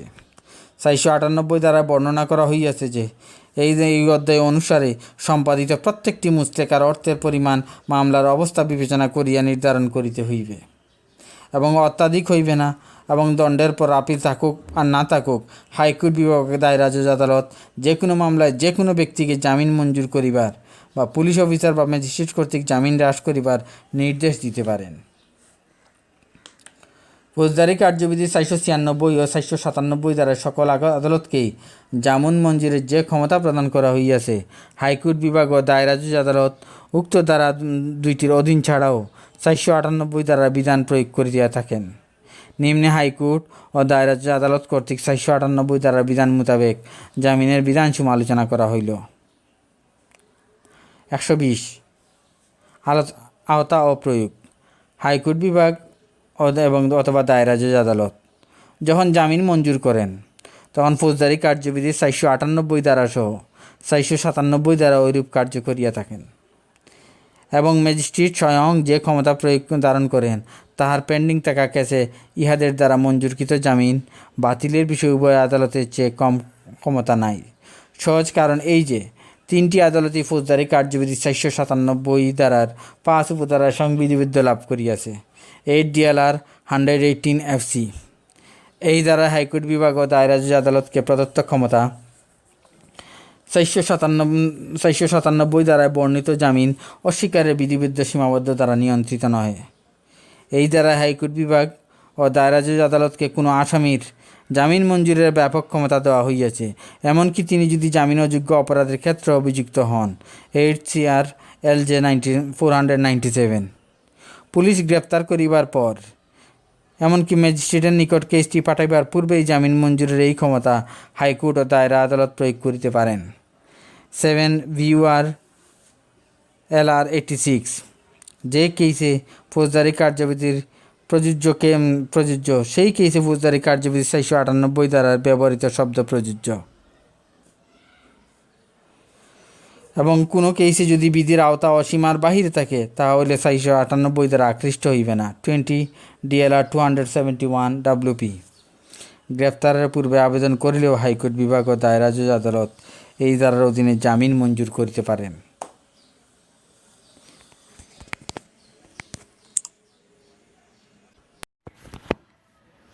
সপ্তম অধ্যায়, জবানবন্দি ও জেরার সময় আইনজীবীর করণীয়। জবানবন্দি করিবার ব্যাপারে উভয় পক্ষের আইনজীবীরাই মুখ্য ভূমিকা রয়েছে। প্রথমত, যিনি জবানবন্দি করাইবেন তাহাকে প্রয়োজনীয় তথ্যাদি পূর্বেই নখাগ্রে রাখিতে হইবে। সাক্ষীকে কাঠগড়ায় দাঁড় করিয়া হাত নথি ও দলিলপত্র পৃষ্ঠার পর পৃষ্ঠা উল্টাইয়া পড়িয়া দেখিয়া প্রশ্ন জিজ্ঞাসা করা যায় না। এইরূপ করিতে গেলে একদিকে সময় নষ্ট হয়, অন্যদিকে আদালত কলম ধরিয়া বসিয়া থাকিতে নারাজ। আদালতের মূল্যবান সময়কে এভাবে নষ্ট করা যায় না। উপস্থিতভাবে হাত নথি দেখিয়া জবানবন্দি করাইতে গেলে আদালত বিরূপ ধারণা পোষণ করিবে। এই জন্য সাক্ষীকে কাঠগড়ায় দাঁড় করানোর পূর্বেই প্রস্তুতি সম্পন্ন করিতে হইবে। প্রয়োজনীয় দলিলপত্র আগে হইতেই প্রস্তুত করিয়া রাখিতে হইবে, যাহাতে একটির পর একটি সাক্ষীর হাতে তুলিয়ে দেওয়া যায়, এবং কোন প্রশ্নের বিরুদ্ধে বিপক্ষ পক্ষ আপত্তি তুলিলে বা আদালত কোনো কিছু জিজ্ঞাসা করিলে তাৎক্ষণিক সঠিক উত্তর দেওয়া যায়। অন্যদিকে জবানবন্দিকালে বিরুদ্ধ পক্ষের আইনজীবীকেও উপস্থিত থাকা প্রয়োজন। তিনি লক্ষ্য রাখিবেন যাহাতে জবানবন্দির সীমা অতিক্রম না করে সওয়ালের বাহিরে বা কোনো অপ্রাসঙ্গিক বিষয়কে তুলিয়া ধরিতে না পারে, সেদিকে লক্ষ্য রাখিতে হইবে। অন্ধ বা অশিক্ষিত সাক্ষীকে দিয়া দলিলের রীতিভিত্তিক প্রমাণ না করানো ভালো। উপযুক্ত স্থানে দৃঢ়ভাবে আপত্তি তুলিতে হইবে। আপত্তির পিছনে সঙ্গত ও জোরালো যুক্তি থাকিতে হইবে। জবানবন্দিতে যাহা বলিতেছে তাহা সংক্ষেপে নোট করিয়া লইতে হইবে, যাহাতে জেরাকালীন সময়ে সংক্ষেপ করা যায়। জবানবন্দি দলিল প্রমাণের বিষয়ে যথেষ্ট সতর্কতা অবলম্বন করা উচিত। রীতি বহির্ভূত প্রমাণ করিতে গেলে ছাড়িয়া না দেওয়া কর্তব্য। আদালত যদি আপত্তি উপেক্ষা করিয়া প্রমাণে গ্রাহ্য করে তাহাতে আপত্তি মর্মে উদ্ভিদ থাকবে। ফলে উচ্চ আদালতে গেলে সেখানে দেখানো যাইবে যে বিরুদ্ধ পক্ষ বসিয়া থাকে নাই আপত্তি দিয়েছিল। বিচার আদালতে দলিল প্রমাণে গ্রহণ করিবার সময় প্রমাণের পদ্ধতি সম্পর্কে আপত্তি উত্থাপন না করিয়া থাকিলে আপিল পর্বে কোনো আপত্তি গ্রহণযোগ্য হইবে না। 22 DLR 858 সাদিকুর রহমান বনাম আব্দুল বারী। কোনো দলিল কেবল আদালতে পেশ হইয়া থাকিলে উহাকে সাক্ষ্য হিসাবে গৃহীত হইয়াছে বলিয়া গণ্য করা যাইবে না। কেবল দলিল যখন আদালতে সাক্ষ্য হিসাবে প্রদান করা হয় এবং উহা প্রদর্শিত বস্তু হিসাবে চিহ্নিত করা হয়, কেবল তখনই ইহাকে সাক্ষ্য প্রমাণ হিসাবে গৃহীত হইয়াছে বলিয়া বলা যায়। কোনো দলিলের আনুষ্ঠানিক প্রমাণের আপত্তি উত্থাপন করিতে হইলে শীঘ্রতম সন্ধিক্ষণে উত্থাপন করিতে হইবে, নতুবা পরবর্তীকালে এবং অবশ্যই আপিল আদালতে আপত্তি উত্থাপন করা চলিবে না। 20 DLR SC 205 আবদুল্লাহ বনাম আব্দুল করিম। দলিল প্রমাণ না হওয়া পর্যন্ত পৃষ্ঠাঙ্কন করা যাইবে না। বাদীপক্ষ গৃহীত বা বিবাদী পক্ষের গৃহীত বলিয়া পৃষ্ঠাঙ্কন দ্বারা বোঝানো হয় যে দলিলটি প্রমাণিত বলিয়া সাক্ষ্য গ্রহণ করা হইয়াছে। প্রমাণের পদ্ধতি সম্পর্কে আপত্তি থাকিলে বা অনিয়মতান্ত্রিকভাবে প্রমাণিত হইয়াছে বলিয়া কোনো অজর থাকিলে তাহা দলিলে প্রমাণ গৃহীত হওয়ার পূর্বে ব্যক্ত করিতে হইবে। 9 DLR 554 মনোরঞ্জন দাস বনাম মজিদ ফকির। অতি বিলম্ব দলিল দাখিল করা হইয়া থাকিলে উহা গ্রহণ বা বর্জন করা আদালতের বিবেচনা প্রসূত ব্যাপার। 3 DLR PC 310 কান্দা বনাম ওয়াগু। দস্তখতকৃত আবরণে দস্তখতবিহীন চিঠি সাক্ষ্যে গ্রহণীয়। দস্তখত না থাকা উহার বিশ্বাসযোগ্যতাকে প্রভাবিত করে। PLD 1978 লাহোর 523। সত্যায়িত অনুলিপি দ্বারা সরকারি দলিলের বিষয়বস্তু প্রমাণ করা যায়। PLD 1954 AJ এবং K 6 206। কীভাবে একজন সফল জেরাকারী হওয়া যায়? মানব প্রকৃতি সম্পর্কে জ্ঞান। একজন সফল জেরাকারী হইতে হইলে একজন আইনজীবীকে মানব জীবন সংক্রান্ত ব্যাপক জ্ঞানের অধিকারী হইতে হইবে। তাকে বিশেষ শ্রেণী ও সম্প্রদায়ের জীবনযাত্রার প্রণালী ও বিশ্বাস সম্পর্কে সম্যক জ্ঞান অর্জন করিতে হইবে। তাহাকে সর্বদা একজন আইনের ছাত্র হিসাবে মনে করিতে হইবে। তিনি কখনোই ইহা মনে করিবেন না যে তিনি নিজেই স্বয়ং সম্পূর্ণ। কঠিন পরিশ্রম। একজন সফল জেরাকারী একনিষ্ঠ পাঠক হইতে হইবে। অন্ততপক্ষে ক্যারিয়ারের শুরুতে তাহাকে একজন কঠোর পরিশ্রমী হইতে হইবে।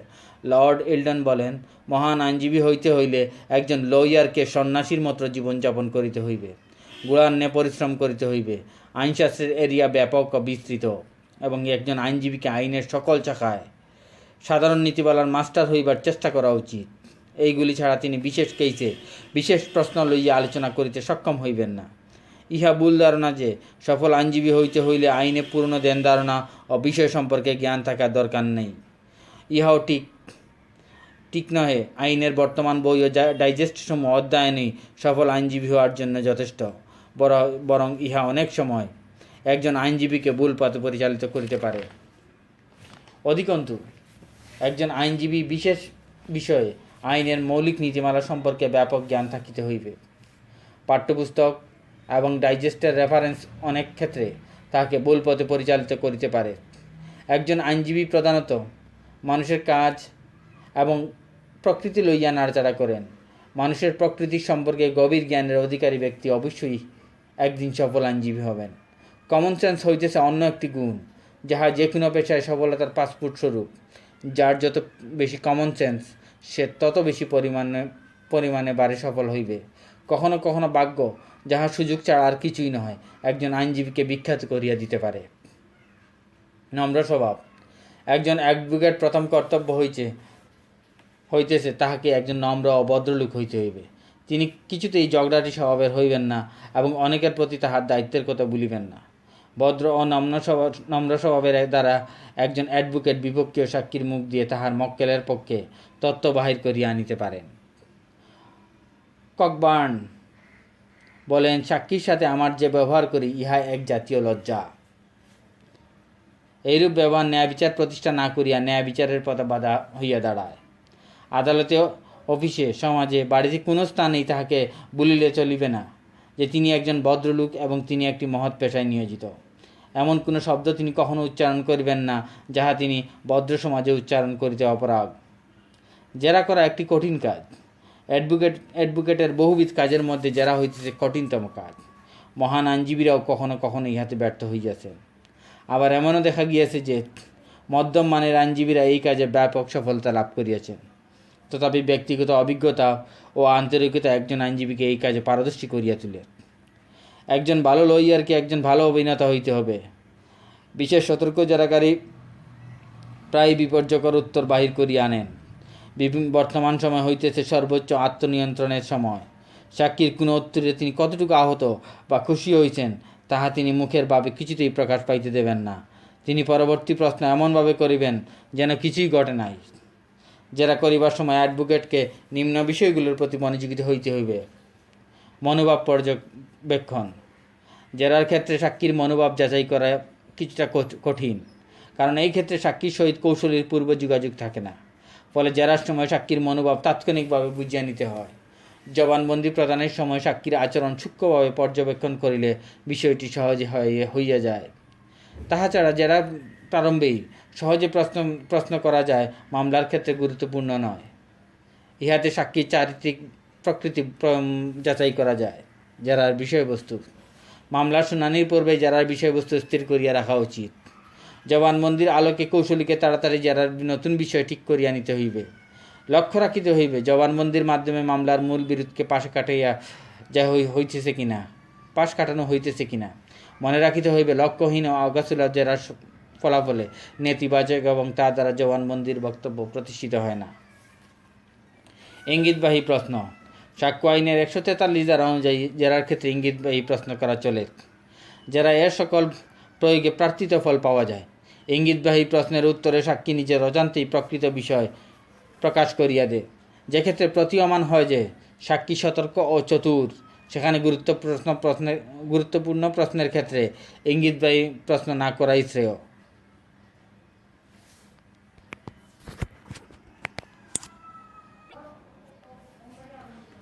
জেরায় প্রশ্নের প্রকৃতি। সাক্ষ্য গ্রহণের ক্ষেত্রে প্রায়ই দেখা যায় যে এক পক্ষের সাক্ষীগণ অভিন্ন জবানবন্দি প্রদান করে, অনেকটা শেখানো বুলির মতো। এই ক্ষেত্রে জেরার সময় প্রশ্নের ধাঁচ ভিন্নতর হওয়া অপরিহার্য। ফলে সাক্ষীর সত্যতা অবলীলায় প্রকাশিত হয়। যেমন কোনো একটি দেওয়ানি মামলায় কোনো পক্ষের 4 জন সাক্ষী নালিশি জমির চৌহাদ্দার মালিকানা কার সেই সম্পর্কে জবানবন্দি করিয়া গেল। এই ক্ষেত্রে জেরায় নালিশি জমির চৌহাদ্দি কোন পাশে কত দাগের জমি, চৌহাদ্দির ব্যক্তিগণের পরিচিতি প্রভৃতি বিষয়ে প্রশ্ন করা যাইতে পারে। মনে রাখা আবশ্যক, এই ক্ষেত্রে জেরার বিষয়বস্তু যাহাতে অপ্রাসঙ্গিক না হয়। জেরায় প্রার্থিত ফলাফল।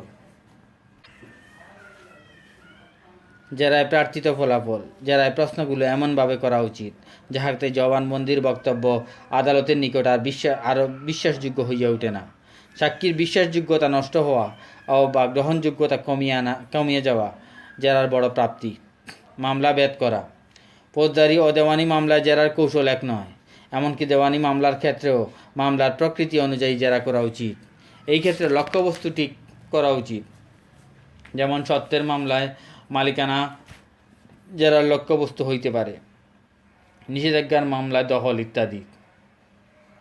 জেরার ধারাবাহিকতা। জেরায় অবশ্যই ধারাবাহিকতা রক্ষা করা উচিত। জেরায় বিষয়বস্তু বিক্ষিপ্ত প্রশ্ন দ্বারা উত্থাপিত হইলে মূল উদ্দেশ্য ব্যাহত হইতে পারে। এই ক্ষেত্রে কৌশলীর চিন্তার ধারাবাহিকতা বজায় রাখা জরুরি।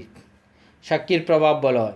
জেরায় কোনো অবস্থাতেই বিরূপ প্রভাব বিস্তারের নিরিখে সাক্ষীকে সুযোগ দেওয়া যাইবে না। এই ক্ষেত্রে প্রয়োজনে কৌশলীকে কঠোর হইতে হইবে। কৌশলীর আত্মবিশ্বাস বিষয়টি নিয়ন্ত্রণে সহায়ক ভূমিকা পালন করিতে হইবে। প্রশ্নের ঝুঁকি। জেরায় প্রশ্ন করিবার ঝুঁকি থাকিয়া যায়। এই ক্ষেত্রে সতর্ক থাকা জরুরি। কোনো প্রশ্ন করিবার সঙ্গত কারণ না থাকিলে তাহা পরিহার করা উচিত। জটিল প্রশ্নের ক্ষেত্রে জবাব আপনার বিবেচনা সহায়ক হইবে না মনে করিলে তাহা উপস্থাপনের কোনো আবশ্যকতা নেই। সাক্ষ্যের গতি প্রকৃতি। সাক্ষী বাচাল হইলে প্রশ্নের উত্তরে তাহাকে কথা বলার সুযোগ দেওয়া লাভজনক, কারণ এতে প্রকৃত তথ্য প্রকাশের সম্ভাবনা থাকে। আপনার উদ্দেশ্য হাসিল হইলে আর প্রশ্নের প্রয়োজনীয়তা নেই। ধীরস্থির আচরণ দ্বারা সাক্ষীর গতি নিয়ন্ত্রণ করা সম্ভব। উপরোক্ত বিষয়গুলির প্রতি লক্ষ্য করা ছাড়াও অ্যাডভোকেট জেরা করিবার সময় নিম্নলিখিত বিষয়গুলির প্রতি লক্ষ্য রাখিতে হইবে। জবানবন্দি ও জেরা প্রাসঙ্গিক হইতে হইবে। উভয় পক্ষকে সাক্ষীর সার্বিক আচার আচরণ ও মনোভাব যাচাই করিয়া নিতে হইবে। জবানবন্দি ও যারা স্পষ্ট ও সংক্ষিপ্ত হওয়া উচিত। একই প্রশ্ন একই সাক্ষীকে একাধিকবার করা ঠিক নয়। জবানবন্দি ও জেরায় আইনগত প্রশ্ন করা অবশ্যই পরিত্যাজ্য। সাক্ষীকে নিজ নিয়ন্ত্রণে রাখিতে হইবে। উৎকৃষ্ট সাক্ষীর সাক্ষ্য দিয়া মামলা শুরু করিতে হইবে। প্রশ্ন উদ্দেশ্যপূর্ণ হইতে হইবে। জবানবন্দি ও জেরায় তথ্য বিকৃত করা যাইবে না। আইন, সহকর্মী, বিচার ব্যবস্থা ও বিচারকের উপর শ্রদ্ধাশীল থাকিতে হইবে।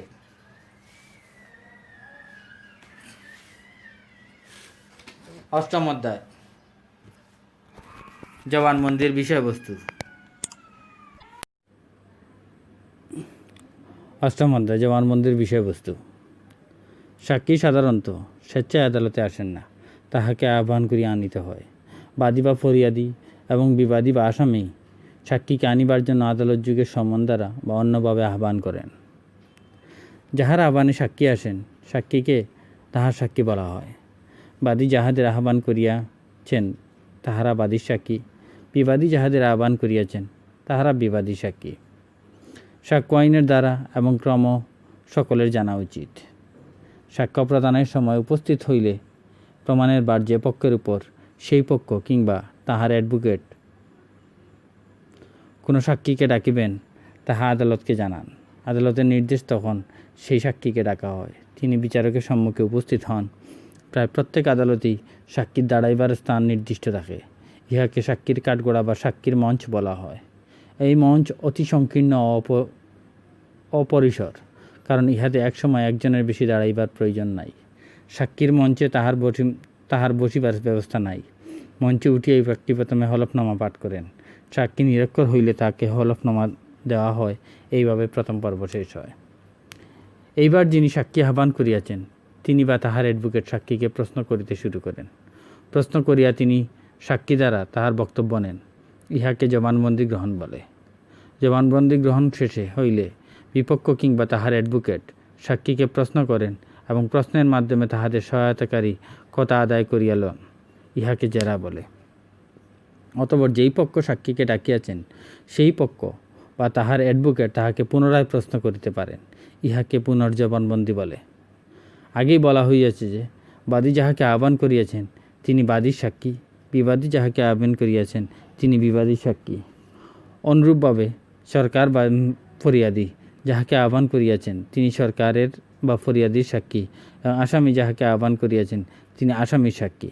এমন অবস্থা হইতে পারে যে আদালত স্পষ্টতই অনুভব করিতেছেন যে একটি বিশেষ ব্যক্তিকে আহ্বান করিয়া তাহার বক্তব্য শ্রবণ করিলে বিচার্য অথবা প্রাসঙ্গিক বিষয় অধিকতর স্পষ্ট হইয়া উঠিবে, কিন্তু কোনো পক্ষই তাহাকে আহ্বান করিতেছে না। এই স্থলে আদালত তাহাকে আহ্বান করিতে পারে। তাহাকে আদালতের সাক্ষী বলা হয়। এই সাক্ষীকে উভয় পক্ষ জেরা করিতে পারেন। যে পক্ষ বা অ্যাডভোকেট জবানবন্দি গ্রহণ করেন তাহাকে প্রথমে জানিয়া লইতে হয় সাক্ষী কী এবং কতদূর বলিতে প্রস্তুত আছেন। দেওয়ানি মামলায় অ্যাডভোকেট তাহার মক্কেলের নিকট হইতে কোন সাক্ষী কতটুকু বলিবেন তাহা আপন নথিতে নোট করিয়া লন। পরে সেই নোটের ভিত্তিতে প্রত্যেকটি সাক্ষীর জবানবন্দি পরিচালনা করেন। অনেক ক্ষেত্রে অ্যাডভোকেট মক্কেলকে কোন বিষয়ে সাক্ষ্য দিতে হইবে তৎসম্পর্কে পরামর্শ দান করেন।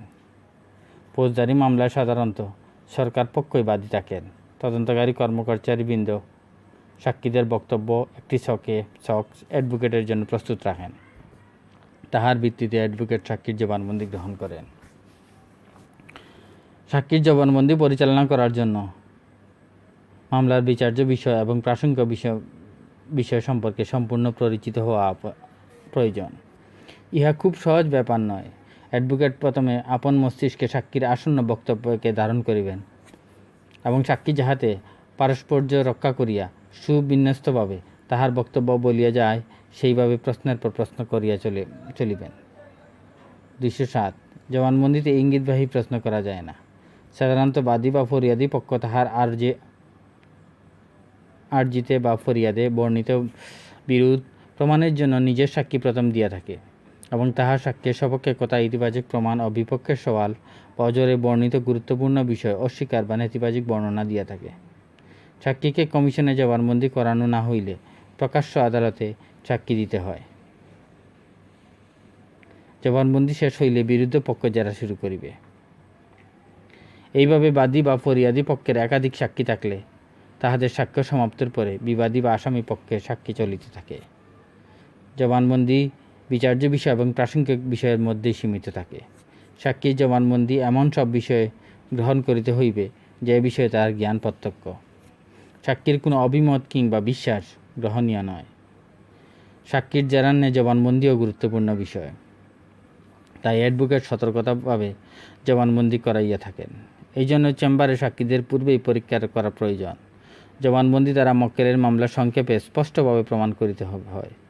জবানবন্দি এমনভাবে করিতে হইবে যাহাতে বিচার্য বিষয় সম্পর্কে সাক্ষীর যাহা জানা আছে তাহা স্পষ্টত ব্যক্ত হয়। জবানবন্দিতে যাহাতে কোনো স্ববিরোধী বক্তব্য প্রকাশ না পায় সেই দিকে লক্ষ্য রাখিতে হবে। মক্কেলের বিরুদ্ধে যাইতে পারে এমন কোনো তথ্য বা উক্তি ব্যক্ত করানো হয় না। জবানবন্দিতে ঘটনাক্রমে ঠিক রাখিয়া পারস্পর্য বজায় রাখিয়া চলিতে হয়। বিবাদী পক্ষ যাহা স্বীকার করে এবং কম গুরুত্বপূর্ণ বিষয় ব্যতীত জবানবন্দিতে কোনো ইঙ্গিতবাহী প্রশ্ন করা যায় না। সাক্ষী মূল বিষয় হইতে বিচ্যুত না হইলে জবানবন্দিকালে তাহাকে বাধা দেওয়া উচিত নয়, তাহার স্বীয় গতিতে বলিয়া যাইবে।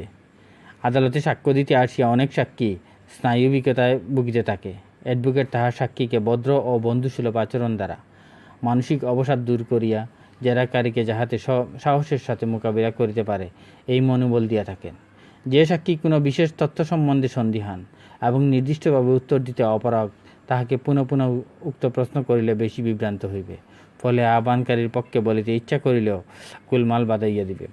সতর্কভাবে প্রশ্ন প্রণয়ন এবং সত্য প্রশ্ন করিয়া যাইতে হয় যাহাতে তাহার বক্তব্যের সর্বাধিক সমর্থন পাওয়া যায়। সাক্ষীর জবানবন্দিকালীন প্রথমেই আহ্বানকারীর পক্ষের ইতিবাচক সওয়াল মর্মে সাক্ষীর দ্বারা বলানো হয়। অতঃপর বিরুদ্ধ পক্ষের মামলা বা সওয়াল অস্বীকৃতি বা নেতিবাচক বলিয়া মন্তব্য করা হয়। দক্ষ অ্যাডভোকেট কোনো সাক্ষীকে কী জবানবন্দি করাইবেন তাহা পূর্বেই লিখিয়া নেন। জবানবন্দিকালীন আর্জি জবাবের কপি দেখিয়া মুসাবিদাপূর্বক প্রশ্ন করা যায় না। ইহাতে অনেক প্রশ্ন বাদ পড়িতে পারে, আবার নিষ্প্রয়োজনীয় কথাও আসতে পারে। জেরার মতো জবানবন্দির ক্ষেত্রেও এতটা বিস্তৃত নয়, সীমিত পরিসরে জবানবন্দি করিতে হয়। জবানবন্দি বিচার্য বিষয় এবং প্রাসঙ্গিক বিষয়ের মধ্যে সীমাবদ্ধ থাকে। সাক্ষীর জবানবন্দি এমন বিষয় গ্রহণ করিতে হইবে যে বিষয়ে তার জ্ঞান প্রত্যক্ষ। সাক্ষীর অভিমত কিংবা বিশ্বাস গ্রহণ করা যাইবে না। বিচারকের ব্যক্তিগত নির্দেশে ও তত্ত্বাবধানে এবং তাহার সমক্ষে প্রকাশ্য আদালতে সাক্ষীগণ সাক্ষ্য লইতে হয়। অর্ডার 18 রুল 4 উপরন্তু আদালত কর্তৃক নিযুক্ত কমিশনারগণ কর্তৃক ও সাক্ষীগণ পরীক্ষিত হইতে পারেন। সাক্ষীর শপথ গ্রহণ কার্য সম্পাদিত হইবার পর উক্ত সেই পক্ষ যে পক্ষ কর্তৃক উক্ত সাক্ষী আহ্বান হইয়াছেন ইহাকে বলা হইয়া থাকে জবানবন্দি। সাক্ষীগণকে কেবল তথ্য প্রকাশ বা বর্ণনা করিতে হইবে, তথাপি তিনি অভিমত মন্তব্য বা স্বীয় বিশ্বাস ব্যক্ত করিবেন না। এই প্রসঙ্গে সাক্ষ্য আইনের 45 ধারা ও 60 ধারা দেখা যাইতে পারে। এইরূপ পরীক্ষার লক্ষ্য বা উদ্দেশ্য কী? এই অত্যন্ত প্রাসঙ্গিক প্রশ্নের উত্তরে বলা যাইতে পারে যে এইরূপ পরীক্ষার উদ্দেশ্য হইল সাক্ষীর নিকট হইতে সংশ্লিষ্ট মোকদ্দমা সম্পর্কে তাহার জানা যাবতীয় গুরুত্বপূর্ণ তথ্য পাওয়া। যাহা হোক, অতঃপর উক্ত সাক্ষীকে পরীক্ষা করিবেন বিরোধী পক্ষ, অর্থাৎ বিপরীত পক্ষ বা প্রতিকূল পক্ষ, অ্যাডভার্স পার্টি। ইহাকে বলা হয় জেরা। ধরা যাক কোনো ক্ষেত্রে একাধিক প্রতিপক্ষ রহিয়াছেন। এইরূপ পরিস্থিতিতে কোন পক্ষ প্রথম জেরা করিবেন বিচারক তাহা নির্ধারণ করিয়া দেন। প্রতিপক্ষের বক্তব্যকে দুর্বল করিয়া দেওয়া প্রতিপরীক্ষার একটি সুস্পষ্ট লক্ষ্য বা উদ্দেশ্য। বিশেষজ্ঞগণ এই অভিমত দৃঢ়তার সহিত প্রকাশ করিয়াছেন যে প্রতিপরীক্ষা কার্য কুশলতার সহিত পরিচালিত হইলে সত্য আবিষ্কার ইহা একটি শক্তিশালী, কার্যকর ও সুদক্ষ অভীষ্ট ফলপ্রদ প্রক্রিয়া। যা হোক, অতঃপর উক্ত সাক্ষীকে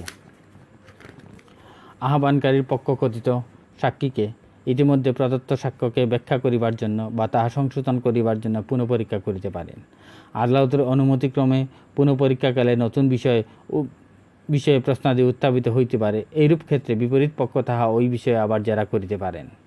আবার বিচার কার্য চলিতে থাকার সময় যে কোনো পর্যায়ে বা স্তরে যে কোনো সাক্ষীকে আদালতে পুনরায় আহ্বান করিবার অনুমতি প্রদান করিতে পারেন এবং ঐরূপ আহত সাক্ষী পুনর্বার পরীক্ষিত বা প্রতিপরীক্ষিত হইতে পারেন। পরীক্ষিত হইবার কালে সাক্ষীগণ আচরণের বিষয়ে আদালত মন্তব্যসমূহ লিপিবদ্ধ করিতে পারেন। Order 18 rule 12। প্রকৃতই সাক্ষীগণ যখন পরীক্ষিত হইতেছেন তখন যে তাহাদের আচরণ সম্বন্ধে মন্তব্যাদি লিখিয়া ফেলিতে হইবে, এইরূপ কোনো অনিবার্য প্রয়োজনীয়তা অবশ্যই নাই। বিচারের রায়ে আদালত আচরণ ও মন্তব্যসমূহ নথিভুক্ত করিতে পারেন এবং পৃথক মন্তব্য বা টিকা টিপ্পণীর অবিদ্যমানতা গুরুত্বপূর্ণ নহে, বিশেষত যখন বিচারকের স্মৃতি স্পষ্ট হইয়া যাইবার পূর্বেই রায় লিখিত হইয়াছে।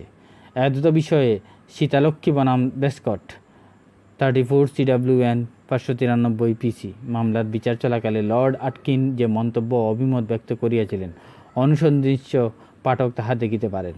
মুখ্য পরীক্ষা, কূট পরীক্ষা প্রাসঙ্গিক তথ্যের সহিত সম্পর্কযুক্ত হইবে। যে সকল প্রশ্ন মুখ্য পরীক্ষায় অপ্রাসঙ্গিক, জেরায় তাহা প্রাসঙ্গিক হইতে পারে। জবানবন্দিতে বর্ণিত তথ্যসমূহের মধ্যে জেরাতে আবদ্ধ থাকিতে হইবে। এইরূপ কোনো কথা নাই। আকস্মিক প্রশ্ন করা যাইতে পারে। 143 দ্বারা দ্রব্যস্থ বিচার্য বিষয়ের সহিত যে সকল প্রশ্ন প্রাসঙ্গিক নহে কিংবা সরাসরি প্রাসঙ্গিক নহে এবং যাহা সাক্ষীর সুনাম বিনষ্ট করিতে প্রয়াসী, জেরায় সেই সকল প্রশ্ন করিতে দেওয়া হয়। 208 জবানবন্দির লক্ষ্য। জবানবন্দির উদ্দেশ্য হইল সাক্ষ্যর নিকট হইতে সকল তথ্য টানিয়া বাহির করিয়া আনা অথবা সেই সকল তথ্য বাহির করিয়া আনা যাহা দ্বারা যে পক্ষ তাহাকে ডাকিয়া আনিয়াছে সেই পক্ষের বক্তব্য প্রমাণিত হয়। প্রতিটি প্রশ্নকে গঠন করিতে হয় একটি নির্দিষ্ট লক্ষ্যকে সম্মুখে রাখিয়া। কখনো কখনো কেহ এইরূপ মনে করেন যে সাক্ষীর জবানবন্দির কার্য একটি নিরতিশয় সহজ সরল সর্বদা জটিল বর্জিত কার্য, কিন্তু প্রকৃতপক্ষে এই ধারণা যথার্থ নহে। কার্যটি নিঃসন্দেহে দুরূহ। জবানবন্দির উপর অনেক কিছুই নির্ভর করে এবং পরীক্ষাকারী মোকদ্দমাটি পুরা তত্ত্ব বিষয়ে পরিপূর্ণভাবে অবহিত হইবেন। উপরন্তু তিনি সাক্ষী যে বিষয়ে সাক্ষী দিতে আসিয়াছেন সেই বিষয়ে তত্ত্ব বিষয়ে অবহিত হইবেন। তিনি সাক্ষীর প্রকৃত ও চরিত্র বিষয়ে এবং তাহার বুদ্ধিমত্তার বিষয়ে অবহিত হইবেন। কোনো সাক্ষীর মেজাজ বা মেজাজের বৈশিষ্ট্যসমূহ বা স্বভাবের অস্বাভাবিকতা বা খামখেয়ালিপনা বিবেচনা বহির্ভূত রাখা বিদায় ও বা সমীচীন নহে। ইহা ব্যতীত বা প্রসঙ্গসমূহ এইরূপ নির্মাণ করিতে হইবে যাহাতে ওইগুলো সংশ্লিষ্ট সাক্ষীর পক্ষে উপযুক্ত হয়। অনেক সময় সাক্ষীগণের মধ্যে অদ্ভুত ও বিস্ময়োৎপক উৎপাদক চরিত্র বৈচিত্র্য পরিদৃষ্ট হইয়া থাকে।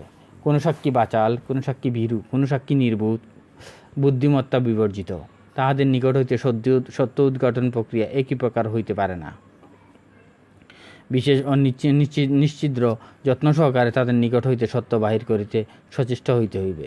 ইহা ব্যতীত এতদ বিষয়ে জগৎখ্যাত ব্যবহার শাস্ত্রবিদ মনীষী বেস্ট এর বক্তব্যসমূহ সযত্নে প্রণিধানযোগ্য। তিনি বলেন, সাক্ষীদেরকে প্রশ্ন করিবার দক্ষতা ও ক্ষমতা প্রশ্নাতীতভাবে আইন সম্বন্ধীয় পেশার একটি গোপন রহস্য, একটা গুপ্ত কথা, এবং অন্তত অধিকাংশ ক্ষেত্রে এইরূপ দক্ষতার উদ্ভব ঘটে বহু বৎসরের আদালতে অভিজ্ঞতা অর্জন হইবার পর। আইন ব্যবসায়ীর কর্তব্য হইল তাহার মক্কেলের মামলাকে সমর্থন করিয়া ঐরূপ যাবতীয় প্রাসঙ্গিক তথ্য স্পষ্টভাবে এবং যথাযথভাবে কালানুক্রমিকভাবে তালিকাভুক্ত করা, যাহার প্রেক্ষিতে সংশ্লিষ্ট সাক্ষীকে সাক্ষ্য দিতে বলা যাইতে পারে। কেহ কখনো কখনো মনে করেন যে এই কার্যটি সম্পাদন নিরতিশয় সহজ, কিন্তু প্রকৃত অবস্থা আদৌ তাহা নয়। বরং এই কার্যটি সম্পাদন বেশ দুরূহ। দুর্বল মনা বীরু সাক্ষীকে সাহস দিতে হইবে, তাহাকে উৎসাহিত ও উদ্দীপিত করিতে হইবে। বাচাল সাক্ষীকে দমিত রাখিতে হইবে। যে সাক্ষী কোনো পক্ষের গুড়া অনুগামী তাহাকে নিয়ন্ত্রিত রাখিতে হইবে। সাক্ষীকে কি বলিতে হইবে তদ্বিষয়ে আইনজীবী সাক্ষীকে কোনো সংকেত বা ইঙ্গিত দিবেন না, বা ওই ব্যাপারে পরোক্ষভাবে তাহার মন বা চিন্তার কোনো কিছু জাগাইবেন না, বা কোনো কিছু তাহাকে বাতলাইয়া বা স্মরণ করাইয়া দিবেন না। যে সাক্ষী প্রতিশ্রুতি রক্ষাশীল, ন্যায়বান, সততাপরায়ণ, সাধু, সৎ, সরল, সত্যবাদী, আন্তরিকতাবাহী, সম্ভ্রান্ত ও সচ্চরিত্র, তাহাকে তাহার বক্তব্য সহজভাবে বলিতে দিতে হইবে। আইনজীবী যথাসম্ভব তাহাকে কোনোভাবে বাধা দিবেন না।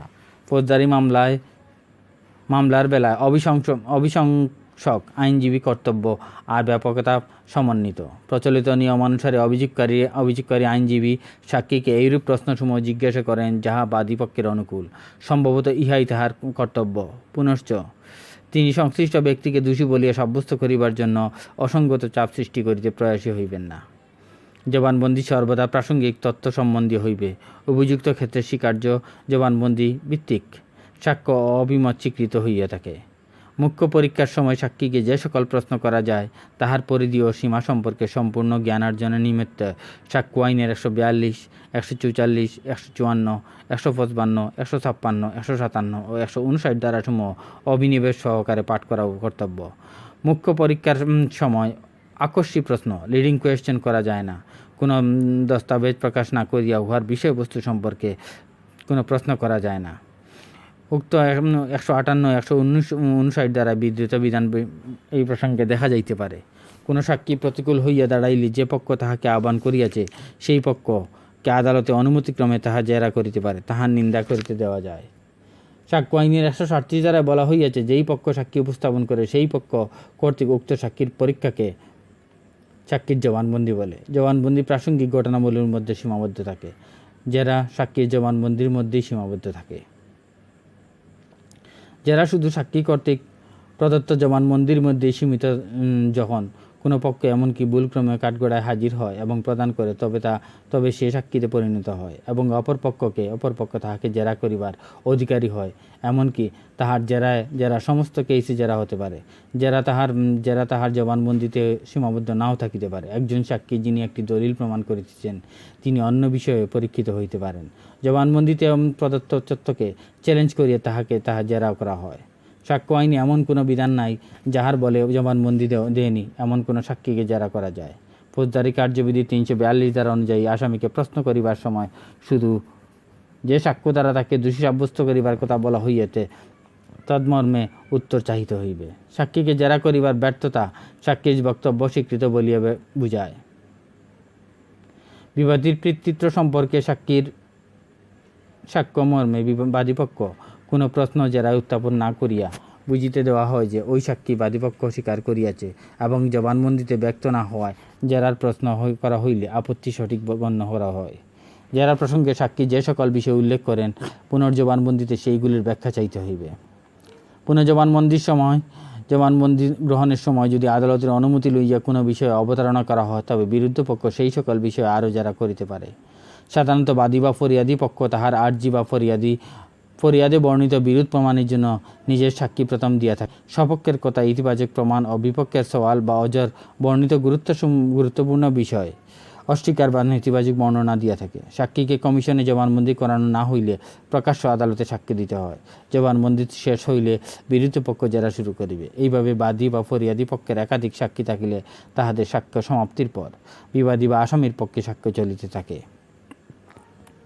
জবানবন্দি বিচার্য বিষয় এবং প্রাসঙ্গিক বিষয়ের মধ্যেই সীমাবদ্ধ থাকে। সাক্ষীর জবানবন্দি এমন সব বিষয় গ্রহণ করিতে হইবে যে বিষয়ে তাহার জ্ঞান প্রত্যক্ষ। সাক্ষীর কোনো অভিমত বা বিশ্বাস গ্রহণীয় নয়। সাক্ষীর জেরার ন্যায় জবানবন্দিও গুরুত্বপূর্ণ বিষয়। তাই অ্যাডভোকেটগণ সতর্কভাবে জবানবন্দি গ্রহণ করাইয়া থাকেন। এই জন্য চেম্বারে সাক্ষীদের পূর্বে পরীক্ষা করা প্রয়োজন। জবানবন্দি দ্বারা মক্কেলের মামলা সংক্ষেপে স্পষ্টভাবে প্রমাণ করিতে হইবে। জবানবন্দি এমনভাবে করিতে হইবে যাহাতে বিচার্য বিষয় সম্পর্কে সাক্ষীর যাহা জানা আছে তাহা স্পষ্টত ব্যক্ত হয়। জবানবন্দিতে যাহাতে কোনো স্ববিরোধী বক্তব্য প্রকাশ না পায় সেদিকে লক্ষ্য রাখিতে হইবে। মক্কেলের মামলার বিরুদ্ধে যাইতে পারে এমন কোনো তথ্য বা উক্তি করানো হয় না। জবানবন্দিতে ঘটনাক্রমে ঠিক রাখিয়া প্রেক্ষাপট বজায় করাইতে হয়। বিবাদী পক্ষ যাহা স্বীকার করে এবং কম গুরুত্বপূর্ণ বিষয় ব্যতীত জবানবন্দিতে কোনো ইঙ্গিতবাহী প্রশ্ন করা যায় না। সাক্ষী মূল বিষয় হইতে বিচ্যুত না হইলে জবানবন্দিকালে তাহাকে বাধা দেওয়া উচিত নয়। তাহার স্বীয় গতিতে বলিয়া যাইবে। আদালতে সাক্ষ্য দিতে আসিয়া অনেক সাক্ষী স্নায়ুবিকতায় ভুগিতে থাকে। অ্যাডভোকেট তাহার সাক্ষীকে ভদ্র ও বন্ধুসুলভ আচরণ দ্বারা মানসিক অবসাদ দূর করিয়া জেরাকারীকে যাহাতে সাহসের সাথে মোকাবেলা করিতে পারে এই মনোবল দিয়া থাকেন। যে সাক্ষী কোনো বিশেষ তথ্য সম্বন্ধে সন্দিহান এবং নির্দিষ্টভাবে উত্তর দিতে অপারগ তাহাকে পুনঃ প্রশ্ন করিলে বেশি বিভ্রান্ত হইবে। ফলে আহ্বানকারীকে পক্ষে বলিতে ইচ্ছা করিলেও গোলমাল বাঁধাইয়া দিবে। সতর্কভাবে প্রশ্ন প্রণয়ন ও সত্য প্রশ্ন করিয়া যাইতে হয় যাহাতে তাহার বক্তব্য সর্বাধিক সমর্থন পাওয়া যায়। সাক্ষীর জবানবন্দিকালে প্রথমে আহ্বানকারীর পক্ষের ইতিবাচক সওয়াল মর্মে সাক্ষীর দ্বারা বলানো হয়। অতঃপর বিরুদ্ধ পক্ষের মামলা বা সওয়াল অস্বীকৃতি বা নেতিবাচক বলিয়া মন্তব্য করা হয়। অভিজ্ঞ অ্যাডভোকেট কোনো সাক্ষীকে কি জবানবন্দি করাইবেন তাহা পূর্বেই লিখিয়া নন। জবানবন্দিকালে আর্জি সাক্ষীকে জবাবের কপি দেখাইয়া মুসাবাদিকা পূর্বক প্রশ্ন করা যায় না। ইহাতে অনেক প্রশ্ন বাদ পড়িতে পারে, আবার নিষ্প্রয়োজনীয় কথাও আসিতে পারে, যেটার জন্য জবানবন্দির ক্ষেত্রে এতটা বিস্তৃত নয়, সীমিত পরিসরেই জবানবন্দি করিতে হয়।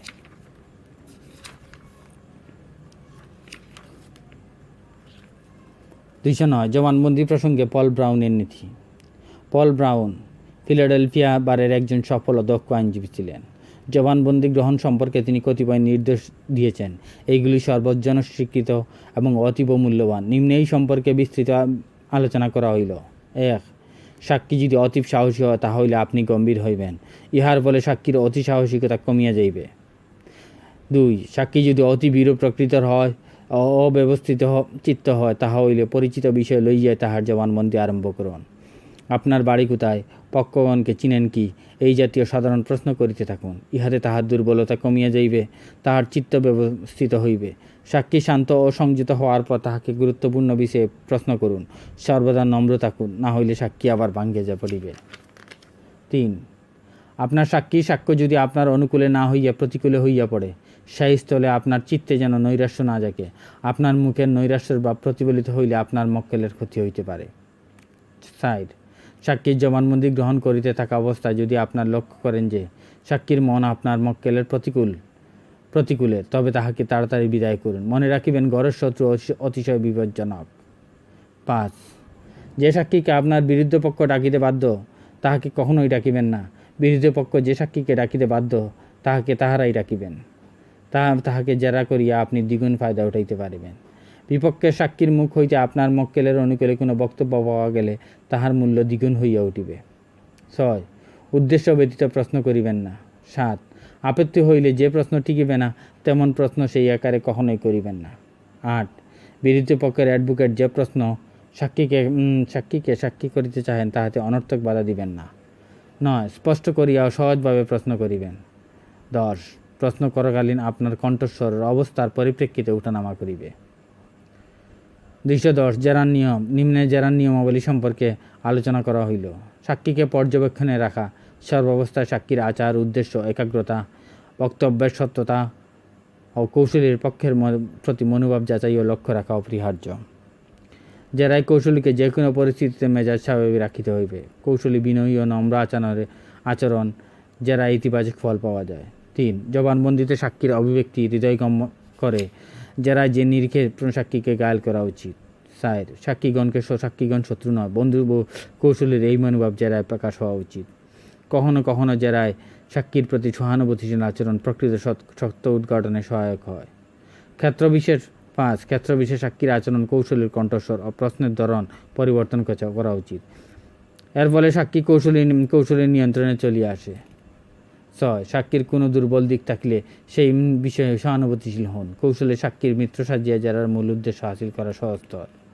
7. মামলার বিষয়বস্তুর আলোকে সাক্ষীর ভূমিকা নির্ণয় হওয়া উচিত। জেরার পূর্বশর্ত হইতেছে সাক্ষীর বিশ্বাসযোগ্যতা আদালতের সামনে প্রশ্ন সাপেক্ষে করিয়া তোলা। 8. গুরুত্বপূর্ণ জেরার ক্ষেত্রে সাক্ষীর সহিত কৌশলীর দ্বন্দ্বে অবতীর্ণ হওয়া বিপজ্জনক।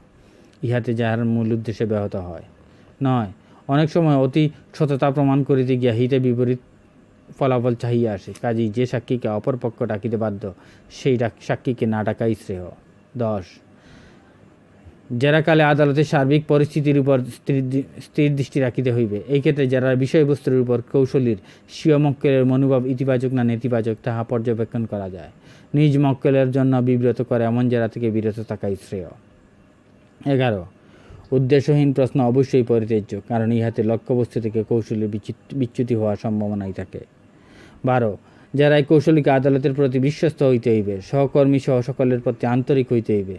বিচারালয়ে সার্বিক পরিবেশ কৌশলীর অনুকূলে নিয়ে আসিতে হইবে। 13. জেরায় বিতর্কিত প্রশ্ন কৌশলে এড়াইয়া যাওয়াই ভালো, কারণ জেরায় সেই ক্ষেত্রে অপরপক্ষের আপত্তির উত্থাপন সুযোগ পায়। 14. জেরার মূল উদ্দেশ্য হইতেছে জবানবন্দির বিষয়বস্তুকে দুর্বল করিয়া দেওয়া। জেরায় ইহার প্রতিফলন থাকা চাই। 15. মক্কেলের স্বার্থকে সর্বাগ্রে স্থান দিতে হইবে। জেরায় সাক্ষীর উপর অস্ত্র প্রয়োগ করিতে হইবে। 16. সাক্ষী অতি উৎসাহী হইলে তাহাকে বক্তব্য উপস্থাপনের সুযোগ দিন। অতি কথনে প্রায়শই সত্য প্রকাশিত হইয়া যায়। 17. জেরায় মৌলিক প্রশ্ন উত্থাপন করুন, কারণ মৌলিক প্রশ্নের জবাবে অযথা জটিলতার সৃষ্টি হয়।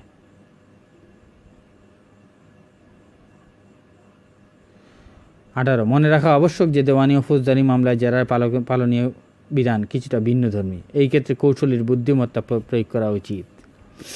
19 জেরার পূর্বে স্থির করিয়া নিতে হইবে সাক্ষীর সহিত কৌশলী কথোপকথন কি প্রকৃতির হইবে, উহা আক্রমণাত্মক হইবে না বন্ধুসুলভ হইবে। 20 কৌশলীর হাস্যজল মুখ জেরায় অব্যর্থ অস্ত্র বইতে পারে, কারণ সৌন্দর্যের প্রতি মানুষ প্রকৃতিগতভাবে দুর্বল। বিখ্যাত মার্কিন আইনজীবী মিস্টার রুফুস চোটাই এই কৌশলের প্রয়োগ অভাবনীয় সাফল্য লাভ করিয়াছিলেন। জেরায় যে সকল 211 জেরায় যে সকল বিষয় বর্জনীয়। নিজের ক্ষুদ্র ভাব পরিত্যাগ করুন। আদালতে ভারসাম্য হারানো কোনো অবস্থাতেই গ্রহণযোগ্য নয়। 2 গন্তব্যস্থলে পৌঁছানো যাবে না এমন জেরা করা যাইবে না। উদ্দেশ্য হাসিল হওয়ার পর জেরা চালাইয়া যাওয়ার কোনো কারণ থাকিতে পারে না। 3 উৎকৃষ্ট জেরা অনেক সময় মামলার ফলাফলে অনুঘটকের কাজ করে। প্রশ্নের জন্য প্রশ্ন এই নীতি অবশ্যই পরিত্যাজ্য।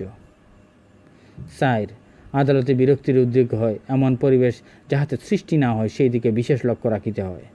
অর্থহীন দীর্ঘ জেরা ও অপ্রাসঙ্গিক আলাপ আলোচনা উদ্দেশ্যবিহীন জেরা অবশ্যই বর্জনীয়। 5 যেখানে জেরার প্রশ্ন মক্কেলের প্রতিকূলে যায় সেখানে এইরূপ প্রশ্ন না করাই শ্রেয়। 6 জেরায় শিল্প সৌন্দর্য মণ্ডিত প্রশ্ন করিবার প্রয়োজন নাই। প্রশ্ন হইতে হইবে অর্থপূর্ণ, সহজ ও সরল। 7 যে বিষয়ে অস্তিত্ব আদালতে কোনো অবস্থাতেই উপস্থাপন সম্ভব নয় এইরূপ বিষয় জেরা করিবার আবশ্যকতা নাই, কারণ অস্তিত্ববিহীন বিষয় আদালত প্রমাণ করা কষ্টসাধ্য। 8 যে প্রশ্নের সম্ভাব্য একাধিক উত্তর হইতে পারে তাহা বর্জনীয় হওয়া উচিত। সেই ক্ষেত্রে নিজের ফ্যাক্টে প্রচ্ছন্নতা সৃষ্টি আবশ্যক নয়। যে প্রশ্ন নতুন কিছু নতুনভাবে প্রমাণের সৃষ্টি করে জেরায় সেই প্রশ্নের অবতারণা করা যুক্তিসঙ্গত নহে। ইহাতে আদালতের এই বিশ্বাস জন্মিতে পারে যে সংশ্লিষ্ট পক্ষ মামলার গতি ভিন্ন খাতে প্রবাহিত চেষ্টা করিতেছে। 10 যে প্রশ্নের উত্তরে সাক্ষী হা সূচক বা না সূচক জবাব দিতে অক্ষম এই জাতীয় প্রশ্ন জেরায় বর্জন করা উচিত। 11 জেরায় কৌশলীকে নিজের সাফল্যের ব্যাপারে অতি উৎসাহী কিংবা নিজের ব্যর্থতা হতাশা ব্যক্ত করা যাইবে না। 12 নিজের প্রতি অতিরিক্ত আস্থা কিংবা অবমূল্যায়ন জেরায় উভয়ই বর্জনীয়। 13 নীতিবর্জিত বিষয় জেরায় গ্রহণযোগ্য নয়। সর্বক্ষেত্রে বার বিচারালয়ের মর্যাদা সমুন্নত রাখিতে হইবে। 14 বিষয়বস্তু সম্পর্কে ওয়াকেফল না হইয়া জেরায় অবতীর্ণ হওয়া ঠিক নয়। এই ক্ষেত্রে আদালত থেকে প্রয়োজনের সময় প্রার্থনা করা যাইতে পারে।